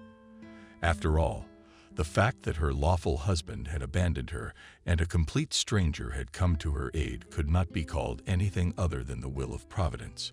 When the men finished talking, and Jenna asked David, "Explain why you called me wife." The man looked at her with a look that penetrated into her very soul. "Does it make you uncomfortable? To be honest, I haven't had time to realize everything so suddenly. You know, it's a complete surprise to me too. It just came out. But it doesn't seem random to me. Think about it. It's no accident that life brought us together. You and I are two lonely people. Maybe we should create something strong and warm together. Let's give it a try." In such an original form, David proposed to Jenna. While the woman was undergoing treatment in the clinic, he worked part-time on the ambulance as a paramedic. Later, a friend helped him to recover in the profession. Difficulties with the couple arose when they decided to sign. Since Jenna already had a stamp in her passport, she decided through a lawyer to file for dissolution of marriage with Andrew. And that's where the confusion began. The lawyer's inquiry received a reply that Jenna was presumed dead. Not only that, but it turned out that her husband had searched for her, but to no avail. Therefore, she was declared missing after the expiry of the deadline, and her ex-husband had already remarried. Jenna had to prove that she was alive. A friend of David's helped her in this endeavor. When all the formalities were settled, Jenna confessed, "You know, David, for me the most undesirable thing is to return again to the city where I was betrayed. It hurts to think about it. You don't. I know it's very hard. But if you keep looking back, you're gonna miss the future." You know what I mean? Jenna knew very well what those words meant.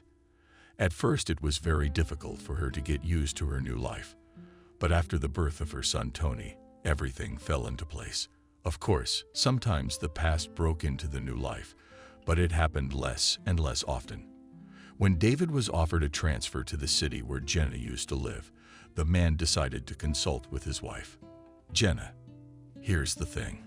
I don't know where to start." The woman smiled. "Start with the main thing. It'll be easier that way." "You're right, as always.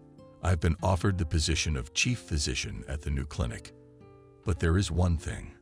Jenna's getting suspicious. What is this clinic is in that city you don't want to remember." The woman was silent for a long time, and he waited for her answer.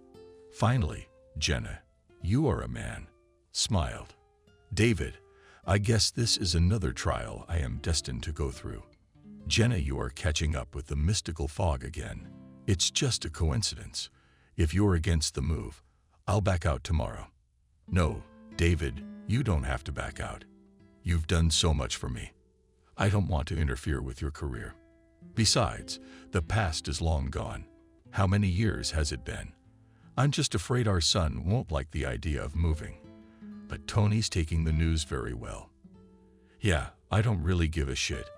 I'll be able to finish my studies in Canada or move to a 7-seat institute if Dad helps."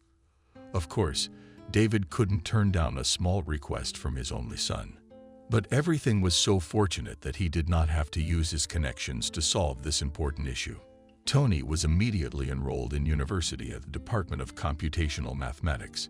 In short, everything was going well at the new place. Jenna smiled at her thoughts and pushed aside a box of dishes. If my men had put together a wall and a closet, I'd be quietly arranging the dishes right now.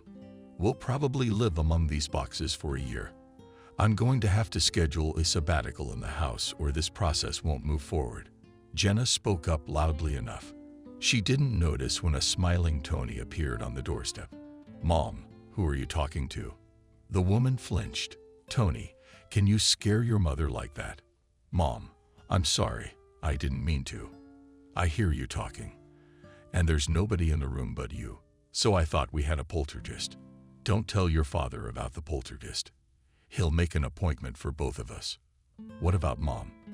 "There's an upside to that." Tony made a careless movement and bumped into a pyramid of boxes. The lightweight structure began to fall apart. The guy tried to hold on to the cardboard cubes, squares. There's a real otherworldly force at work in this apartment. I didn't even touch the boxes. They fell right on top of me. Jenna laughed. This is your punishment.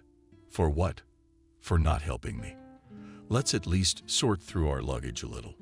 By the way, you could not wait for your father, and you could arrange at least small furniture in your room. No problem. We'll put everything in its place.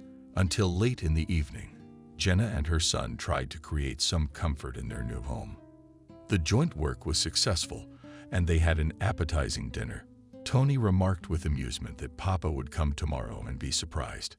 But David could hardly stand on his feet from fatigue. When he came home in the morning, Jenna was even alarmed to see him in such a state. David, you're all right. You look terrible. Be thankful I'm still standing and even able to walk. What happened? I had to go to the table myself. It was a very bad case. Can you elaborate? In general, I mean, there's such a thing as doctor-patient confidentiality. Jenna pretended to be offended. If that's the case, I'll have secrets from you too. The man put a fake smile on his face. Jenna, I just don't want to tell you that. The man who was brought to us by the rescue team was literally hobbled out of the car. 8 hours we operated on him. 2 teams worked simultaneously because the scale of the damage is horrifying. 1 leg had to be amputated just above the knee. The man is a tough local businessman, which added even more complications. Anyway, it's a long story. And you don't need to know the details. Jenna listened to her husband, and in her eyes was horror. David, he'll live. The man was already sitting at the table in the kitchen, greedily eating a sandwich. You mean this guy? He'll live, but he won't have as much fun as he used to. Although he's not the first, and he won't be the last. I've seen worse in my line of work. This one's only got 1 leg.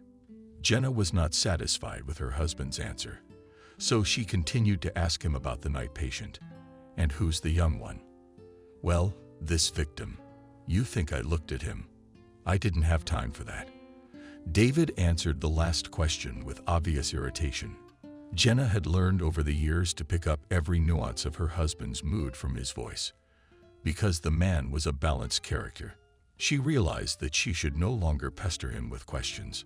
Soon this story with an unhappy businessman was forgotten, because in the family every day there were events concerning the closest circle of people. Life in the new place was gradually getting better. When the apartment was put in order, Jenna became bored.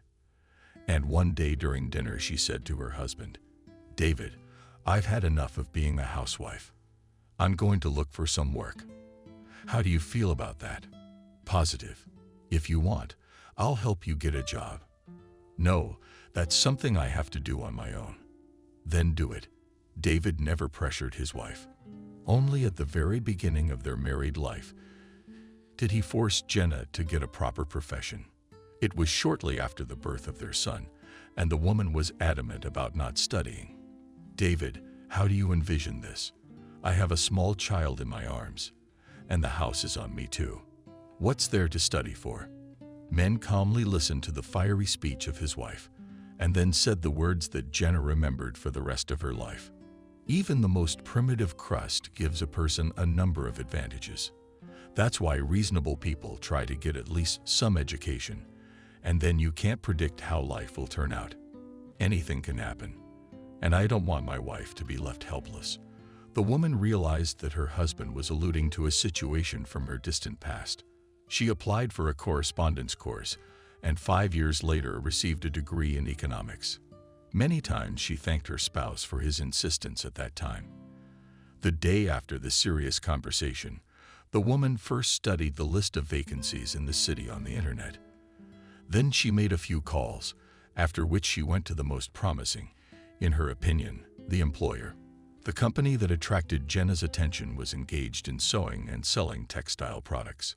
Perhaps her past experience in this field played a decisive role in choosing the place of work.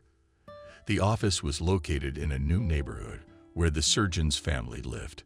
Jenna was greeted by a receptionist in the reception area. Betty is a little busy. That's okay, I'll wait. And there were flowers everywhere. It was this fact that pleasantly surprised the woman. The receptionist noticed the visitor's interest and proudly explained, "Betty is obsessed in a good way with indoor plants. She has a greenhouse on every floor of her house, too." Jenna automatically asked, "Is your boss's house out of town?" The girl readily nodded her head.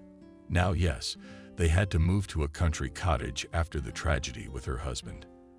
The secretary was ready to tell Jenna the heartwarming story of the rescue of the boss's husband. But the door of the boss's office suddenly opened, and a stern voice was heard.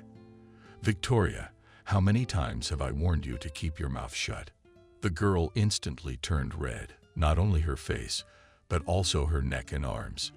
Jenna had time to mentally pity amateur gossip, but at that moment she was invited into the office. "Woman, are you waiting for a special invitation? If you are about employment, come in quickly, because I have a meeting at the city hall in half an hour." Jenna went into the office and sat down on the end chair. As the hostess was examining some documents, the visitor took the opportunity to get a closer look at her future boss. Betty was about the same age as her, maybe 3 to 5 years younger. A strict suit emphasized the advantages of her figure, and the perfectly styled hair showed that this woman was meticulous about her appearance. Betty took her eyes off the papers and looked at Jenna. "And what position are you interested in?" Jenna put a packet of documents on the desk of the head of the company. "I don't care. I'll even take a job as a bookkeeper." The hostess again cast an inquisitive look at her. "Where did you work before that? What is your length of service?" "It's all written down in my workbook." Betty smiled. "Don't take offense at the dry reception. It's a necessary measure because everyone comes in. Some have no credentials at all, but they insist on claiming to be top-notch economists." Betty quickly looked through Jenna's documents and smiled again. "Go to human resources and get them processed. I hope you and I will have a fruitful partnership." The educated applicant headed for the exit, but she was caught up by the same pleasant voice of her boss. "Jenna, when can you start work?" "As soon as tomorrow. I've been dying of boredom in 4 walls for almost 4 months now." "Why'd you leave, if it's no secret?" "My husband's a surgeon, and he's been offered a job at a new clinic." There was a shadow on Betty's face, but she smiled again. "It was very nice to meet you. If you're starting your duties tomorrow, come see me first. I'll bring you up to speed. I'm new to the job myself. My husband used to run the company, but before that my father ran everything." Jenna waited for the rest of the story, but there was none. She realized that her questions in this situation would be inappropriate. At home, she pleased her husband and son. "My dear men, my period of idleness has come to an end, and tomorrow I go to work." David looked at his spouse with disbelief. "It's amazing. People can't get a job for months. But you got in at the first go, and in such a promising position. Share the secret. How did you do it?" Tony decided to put in a good word, "Dad. Don't you know how it's done? A small but preferably expensive present or a valuable envelope with a sum. That's all." The head of the family couldn't stand the insolence of his offspring. "Tony, do you have a warped perception? I have never taken money in my life, so I don't advise you to mention such things in front of me from now on." And the young man grimaced and crawled out of the table. How hard it is to live around the right people. "Dad, but it's a tried and true rule that if you don't give a hint, you don't go." David glared. Jenna had to resolve the accumulated atmosphere. There's no need to argue, and Tony Poppet is right, because you can't brush everyone under the same label. I don't know how things will work out for me in the future, but my first impressions of the company are pleasant. Jenna got involved in the work quite quickly. She diligently did all the tasks of the management and also diligently avoided close contact with the employees. She had been invited to join the company of tea drinkers on several occasions, but the woman had always politely declined. Jenna had decided before she moved that she would not renew old acquaintances, and when she got a job, she realized that new connections could also be dangerous. For a while, women still tried to bring her into their circle, but their fervor quickly waned. But Jenna heard the latest gossip. So one day she overheard 2 female coworkers discussing Betty. Personally, I'm sorry. William's a normal woman, but the man's not decent. She got a kick out of that remark. Sympathetic female coworkers, the other one responded to her with undisguised snarkiness. They are all normal when they sleep with their teeth against the wall. I think all bosses are scum. Betty's hubby's in the same category. That's why he got his ass handed to him. Now he's getting what he deserves with a spoon. You can't gloat like that. Why don't you kiss him for all the nasty things you've had to put up with from him? Remember when I asked him to give me financial aid for my husband's treatment? What did he say? We're not a charity organization to throw money around.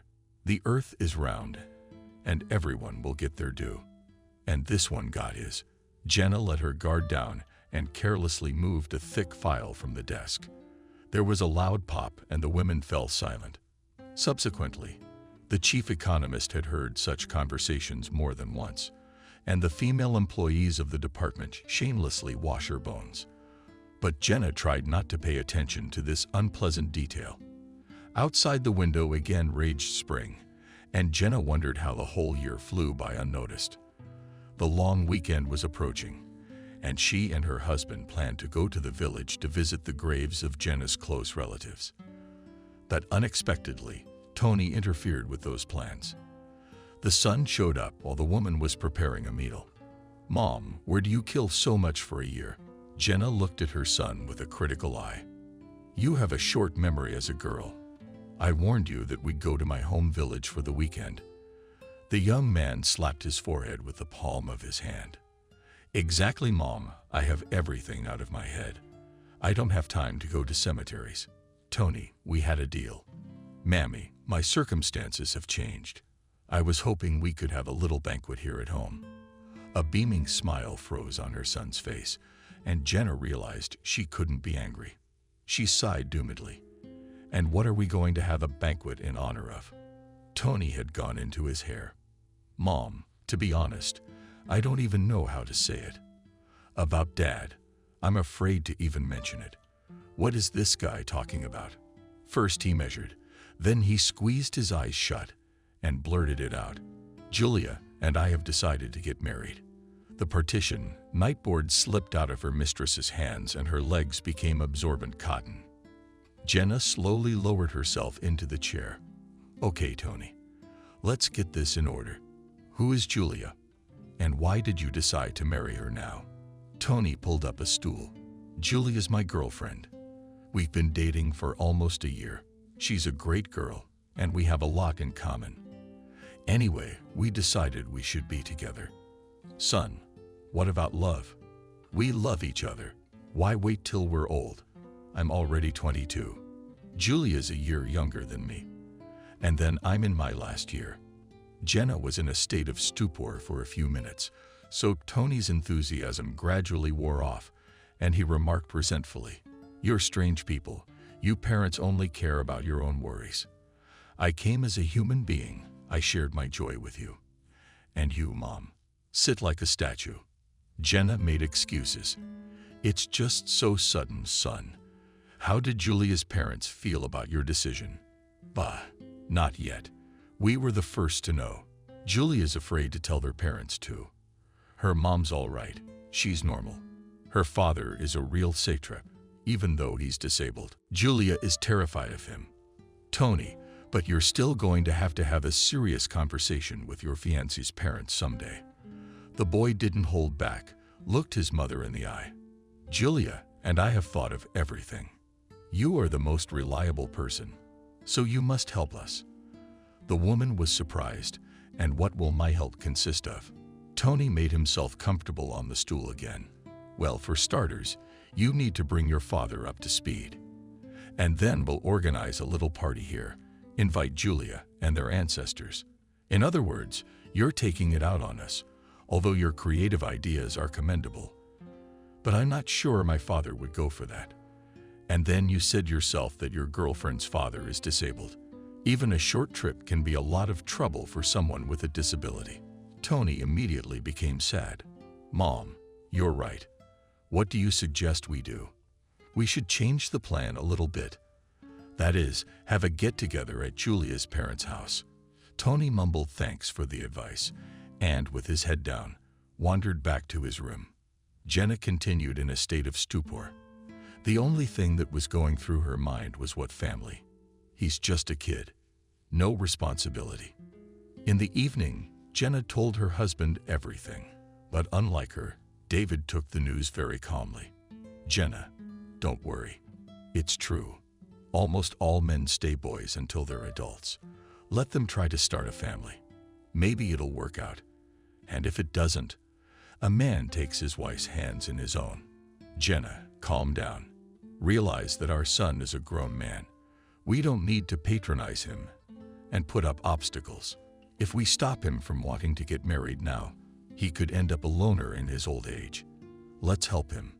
By the way, I can take over the organization of the Evening of Acquaintance. I will meet with future relatives, talk to them. The woman snuggled up to her husband. What a good man you are, aren't you? And I'm so happy I met you then. I hate to think what would have happened if it weren't for you. And don't think about it, because we agreed that you would never look back. Jenna managed to stick to this rule for a long time, but she had no idea how it would turn out for her to meet the parents of her son's fiancée. David was very surprised when he found out that the father of the very Julia and his patient, who was once put together by one and the same person, did not even know how to treat this circumstance.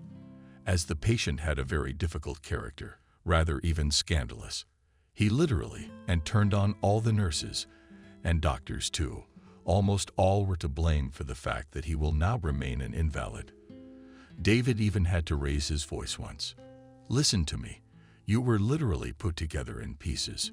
Just by incredible labor managed to save the other leg, which, excuse me for the details, was crushed into a flapjack, flying into the cabin motor. All of this was compounded by the presence of other equally serious injuries and a very impressive amount of booze in the bloodstream. You should be thanking everyone. And you're constantly disgruntled. The nurse girls are doing their best, running in front of you, and you're hiding your anger at them. The patient averted his eyes, though the doctor could see that he wanted to argue only, and muttered, "How would you behave in my place? I was a man, and now I'm a log. I can't walk or do anything. I can't do anything." David sat down on the edge of the bed. "You're wrong. There have been prosthetic limbs for a long time. It's hard to imagine. It'll take time to heal, and then you can think about prosthetics. Yes, they're not cheap, but I understand you'll be able to afford one." After this conversation, he became much quieter. And a little while later, a woman knocked on David's door. This patient's wife. "Doctor, I'm sorry. I found out that my husband doesn't give a quiet life to anyone. I'm very ashamed of him, but I've come to apologize. Please forgive me. My husband has always had such a troubled temper." David, I could see that the woman was genuinely upset and realized that she was really ashamed. They talked for a while, and the doctor was not left with a good impression.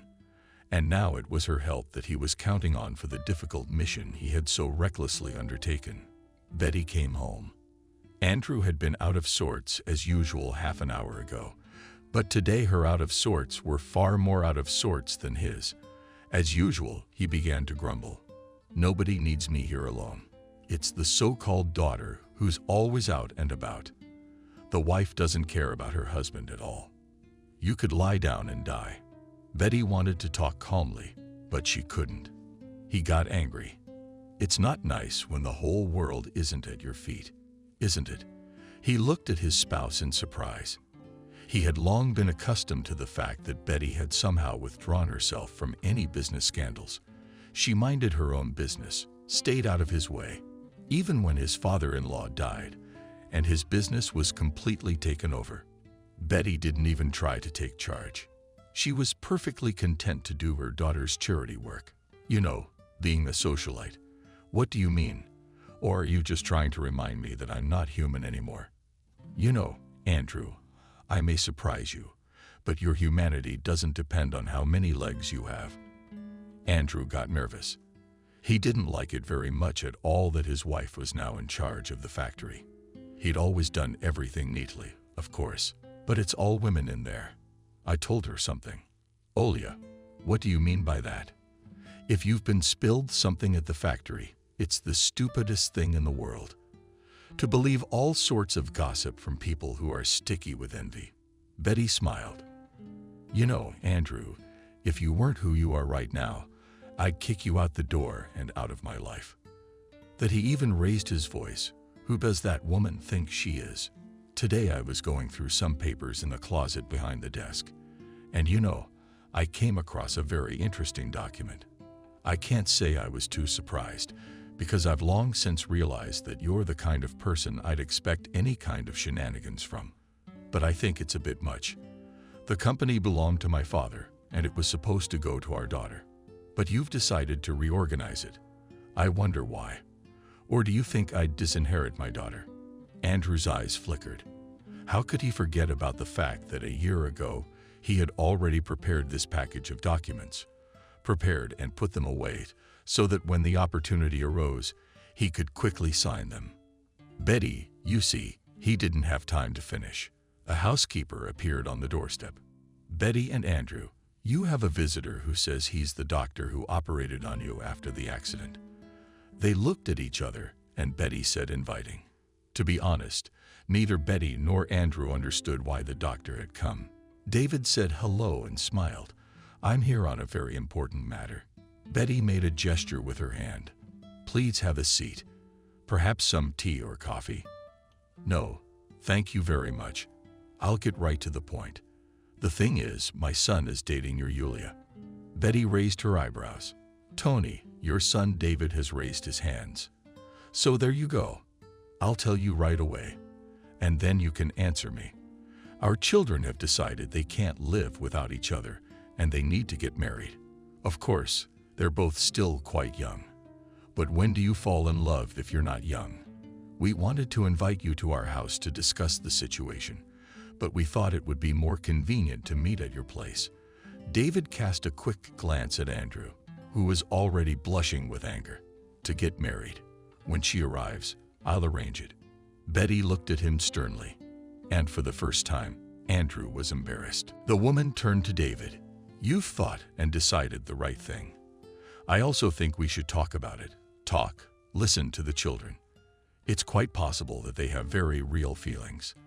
Let's do it this way. Friday at 6 o'clock, we'll see you at our place. David realized there was something going on between the couple, perhaps a power struggle. He got up easily. Oh, good. It was nice to meet you. He walked out. Andrew angrily asked, and what was that?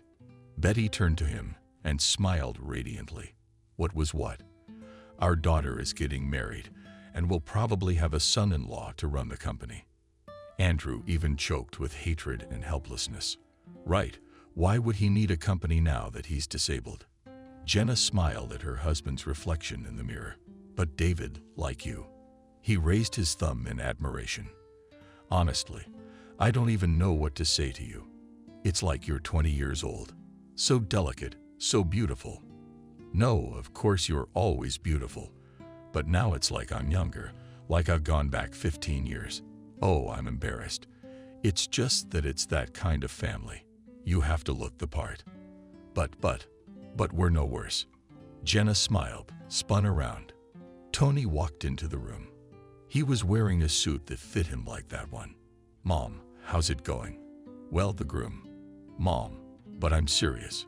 Jenna laughed, even though it was a little sad. Before she knew it, her son had grown up. It seems that not so long ago, together with the doctors, they had preserved a fragile pregnancy, which did not want to accept the unsteady body after the illness. But they managed, stood firm, and Tony appeared. All is well. Tony's son finally looked at his mother with his eyes. Wow, you're my princess. David laughed. That's what I mean. On the way, David stopped at a flower store. So, princess, you sit here while Tony and I buy flowers for Julia and her mother. Go, go, go. Jenna covered her eyes, trying not to show David that she wasn't feeling well. She hadn't slept much tonight, all because as soon as she fell asleep, she had the same dream again that she had had years ago in the hospital. Jenna jumped up. She was wet with sweat. Her body was shivering, and the small, evil, glowing eyes of the predators were in front of her eyes again. She was never able to sleep again. Memories came flooding back that hurt terribly. She couldn't understand why she was having that dream again. After all, everything was fine now. What if anything, if the disease was going to come back? After all, it happens. After many years, it just comes back and finishes what it couldn't do before. Jenna saw the men returning and smiled. No, it was just a dream after all. When you have such protectors around, nothing is scary. They drove up to a large, luxurious house. The gates swung open and the car rolled into the yard. Jenna suddenly remembered that her boss lived somewhere in this neighborhood. She turned to Tony. "Son, I didn't even ask what Julia Betty's mom's name was." Jenna laughed. "No, there's no such thing as coincidence. I mean, how small is the world?" "That looks like my boss." David looked at her in surprise, then slapped his forehead. He didn't have time to say anything, because Betty came out to meet them. Jenna smiled at her. Betty stopped in surprise. "Jenna can't be." "As you can see, it can be. Though I find myself no less surprised." Betty waved her hands. "Well, it looks like you and I are going to have to communicate even more. To be honest, I'm very happy about that. I think you and I are going to do very well together." After a brief exchange of pleasantries and flowers, Betty invited everyone to the table. David wondered where the head of the family was. He noticed the immediate gloom, but Betty replied that he would join us a little later.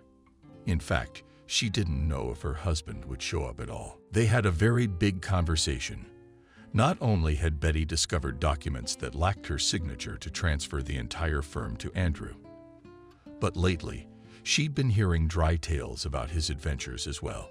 She had always tried not to listen to gossip, but in this situation it all snowballed. In addition, Andrew had been very harsh about his daughter's marriage. He didn't like it all. Betty said, "If you're going to ruin everyone's mood, I want you to know. I'm going to ruin it for you. Julia is our daughter, and she doesn't need to know what's going on with you and me." In the shower, Andrew realized he'd already lost. He should back off and wait and think. But how he wanted to arrange the meanness so that his family and his daughter would not be born with this chip who once decided to teach him about life. In the middle of the feast, when they had already raised their glasses to their future family, the doors opened and Andrew entered the living room. His wheelchair stopped quietly by the doctor's table. "Good afternoon, everyone." Julia snapped out of her seat. "Daddy, it's about time. I thought you'd never come out to see us." She kissed Mill's father on the cheek, and Andrew thought a little. Betty smiled faintly. "But it's possible to be normal. Meet my husband, Andrew." Andrew gave a mock bow and suddenly heard, "Andrew." It was a voice he'd recognized from 1000. Slowly, very slowly, he raised his head and met his eyes with Jenna's. There was a heavy silence at the table. Betty asked confusedly, "I don't understand. Have you met my husband?" Jenna smirked. His heart was pounding frantically. "Not just acquainted. Your husband was once my husband." Julia and Tony looked at each other. Tony asked Mom, "Are you okay? Were you married?" "Before Daddy again. Had a son, though not for very long. When my husband got fed up with me and my illness, he decided to feed me to the wolves." Betty gasped. "No, it couldn't be. His wife is missing." "I know this story." Jenna continued to stare at the pale Andrew. "Andrew, what about you? Let's tell Betty what really happened, how you lied. You told me you were taking me to the Israeli clinic at the airport, but you drove me into the woods. You left me there in the winter and drove away. Do you remember how I screamed? I asked you to stop, and you ran away, bouncing in the snow." Julia looked at Jenna with eyes full of terror. Tony opened his mouth at all. "You couldn't close it." And Betty stretched out. "So that's it, is it? Missing in action." Then Andrew stared at Betty and at Jenna.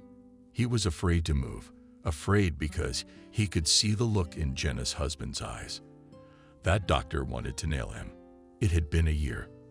Jenna, rather Betty, peeked into her deputy's office. "What's Betty started? It's over already. Look, look." Julia was on the video call on her phone. She looked tired but happy. "Look, your grandmother's now." Tony and Julia left at once. David helped his son transfer to university, and the children left there quietly signed and learned to live with family. Andrew was sent to the very apartment he had once registered for himself. Betty promised to pay for his caregiver for the first time, but only on the condition that she never saw him again. "You know, you should thank God you're disabled. Otherwise, we'd have put you in the slammer." "Betty, how could you? We love each other. You're not confusing anything. Now we both know exactly why you married me. I feel sorry for you. You never carried true love in your heart. Without it, a man has lived his life for nothing." "For what? Why did you do it all for? You did this only to find yourself alone and almost destitute." The law of the boomerang. David learned that he had become a grandfather only after an operation in which he was saving another life. More recently, he realized that life sooner or later puts everything in its place. Already after they visited Julia's parents, he, while walking in the park, heard a man, "Do not let go," missing with the judge on the bubble. Usually he never gave for booze. At most, he could buy beggars' groceries. But now, for some reason, he turned around and was dumbfounded. In front of him stood the very man who had once been his friend, and then had set him up so badly. "What did you find out?" "Him, and he'd gotten himself in trouble." "That means you're living well." "I see. I am. You look like you deserve it." He took out a bill, put it in his ex-friend's hand. "Drink to me." And then he left. There was finally peace in my soul.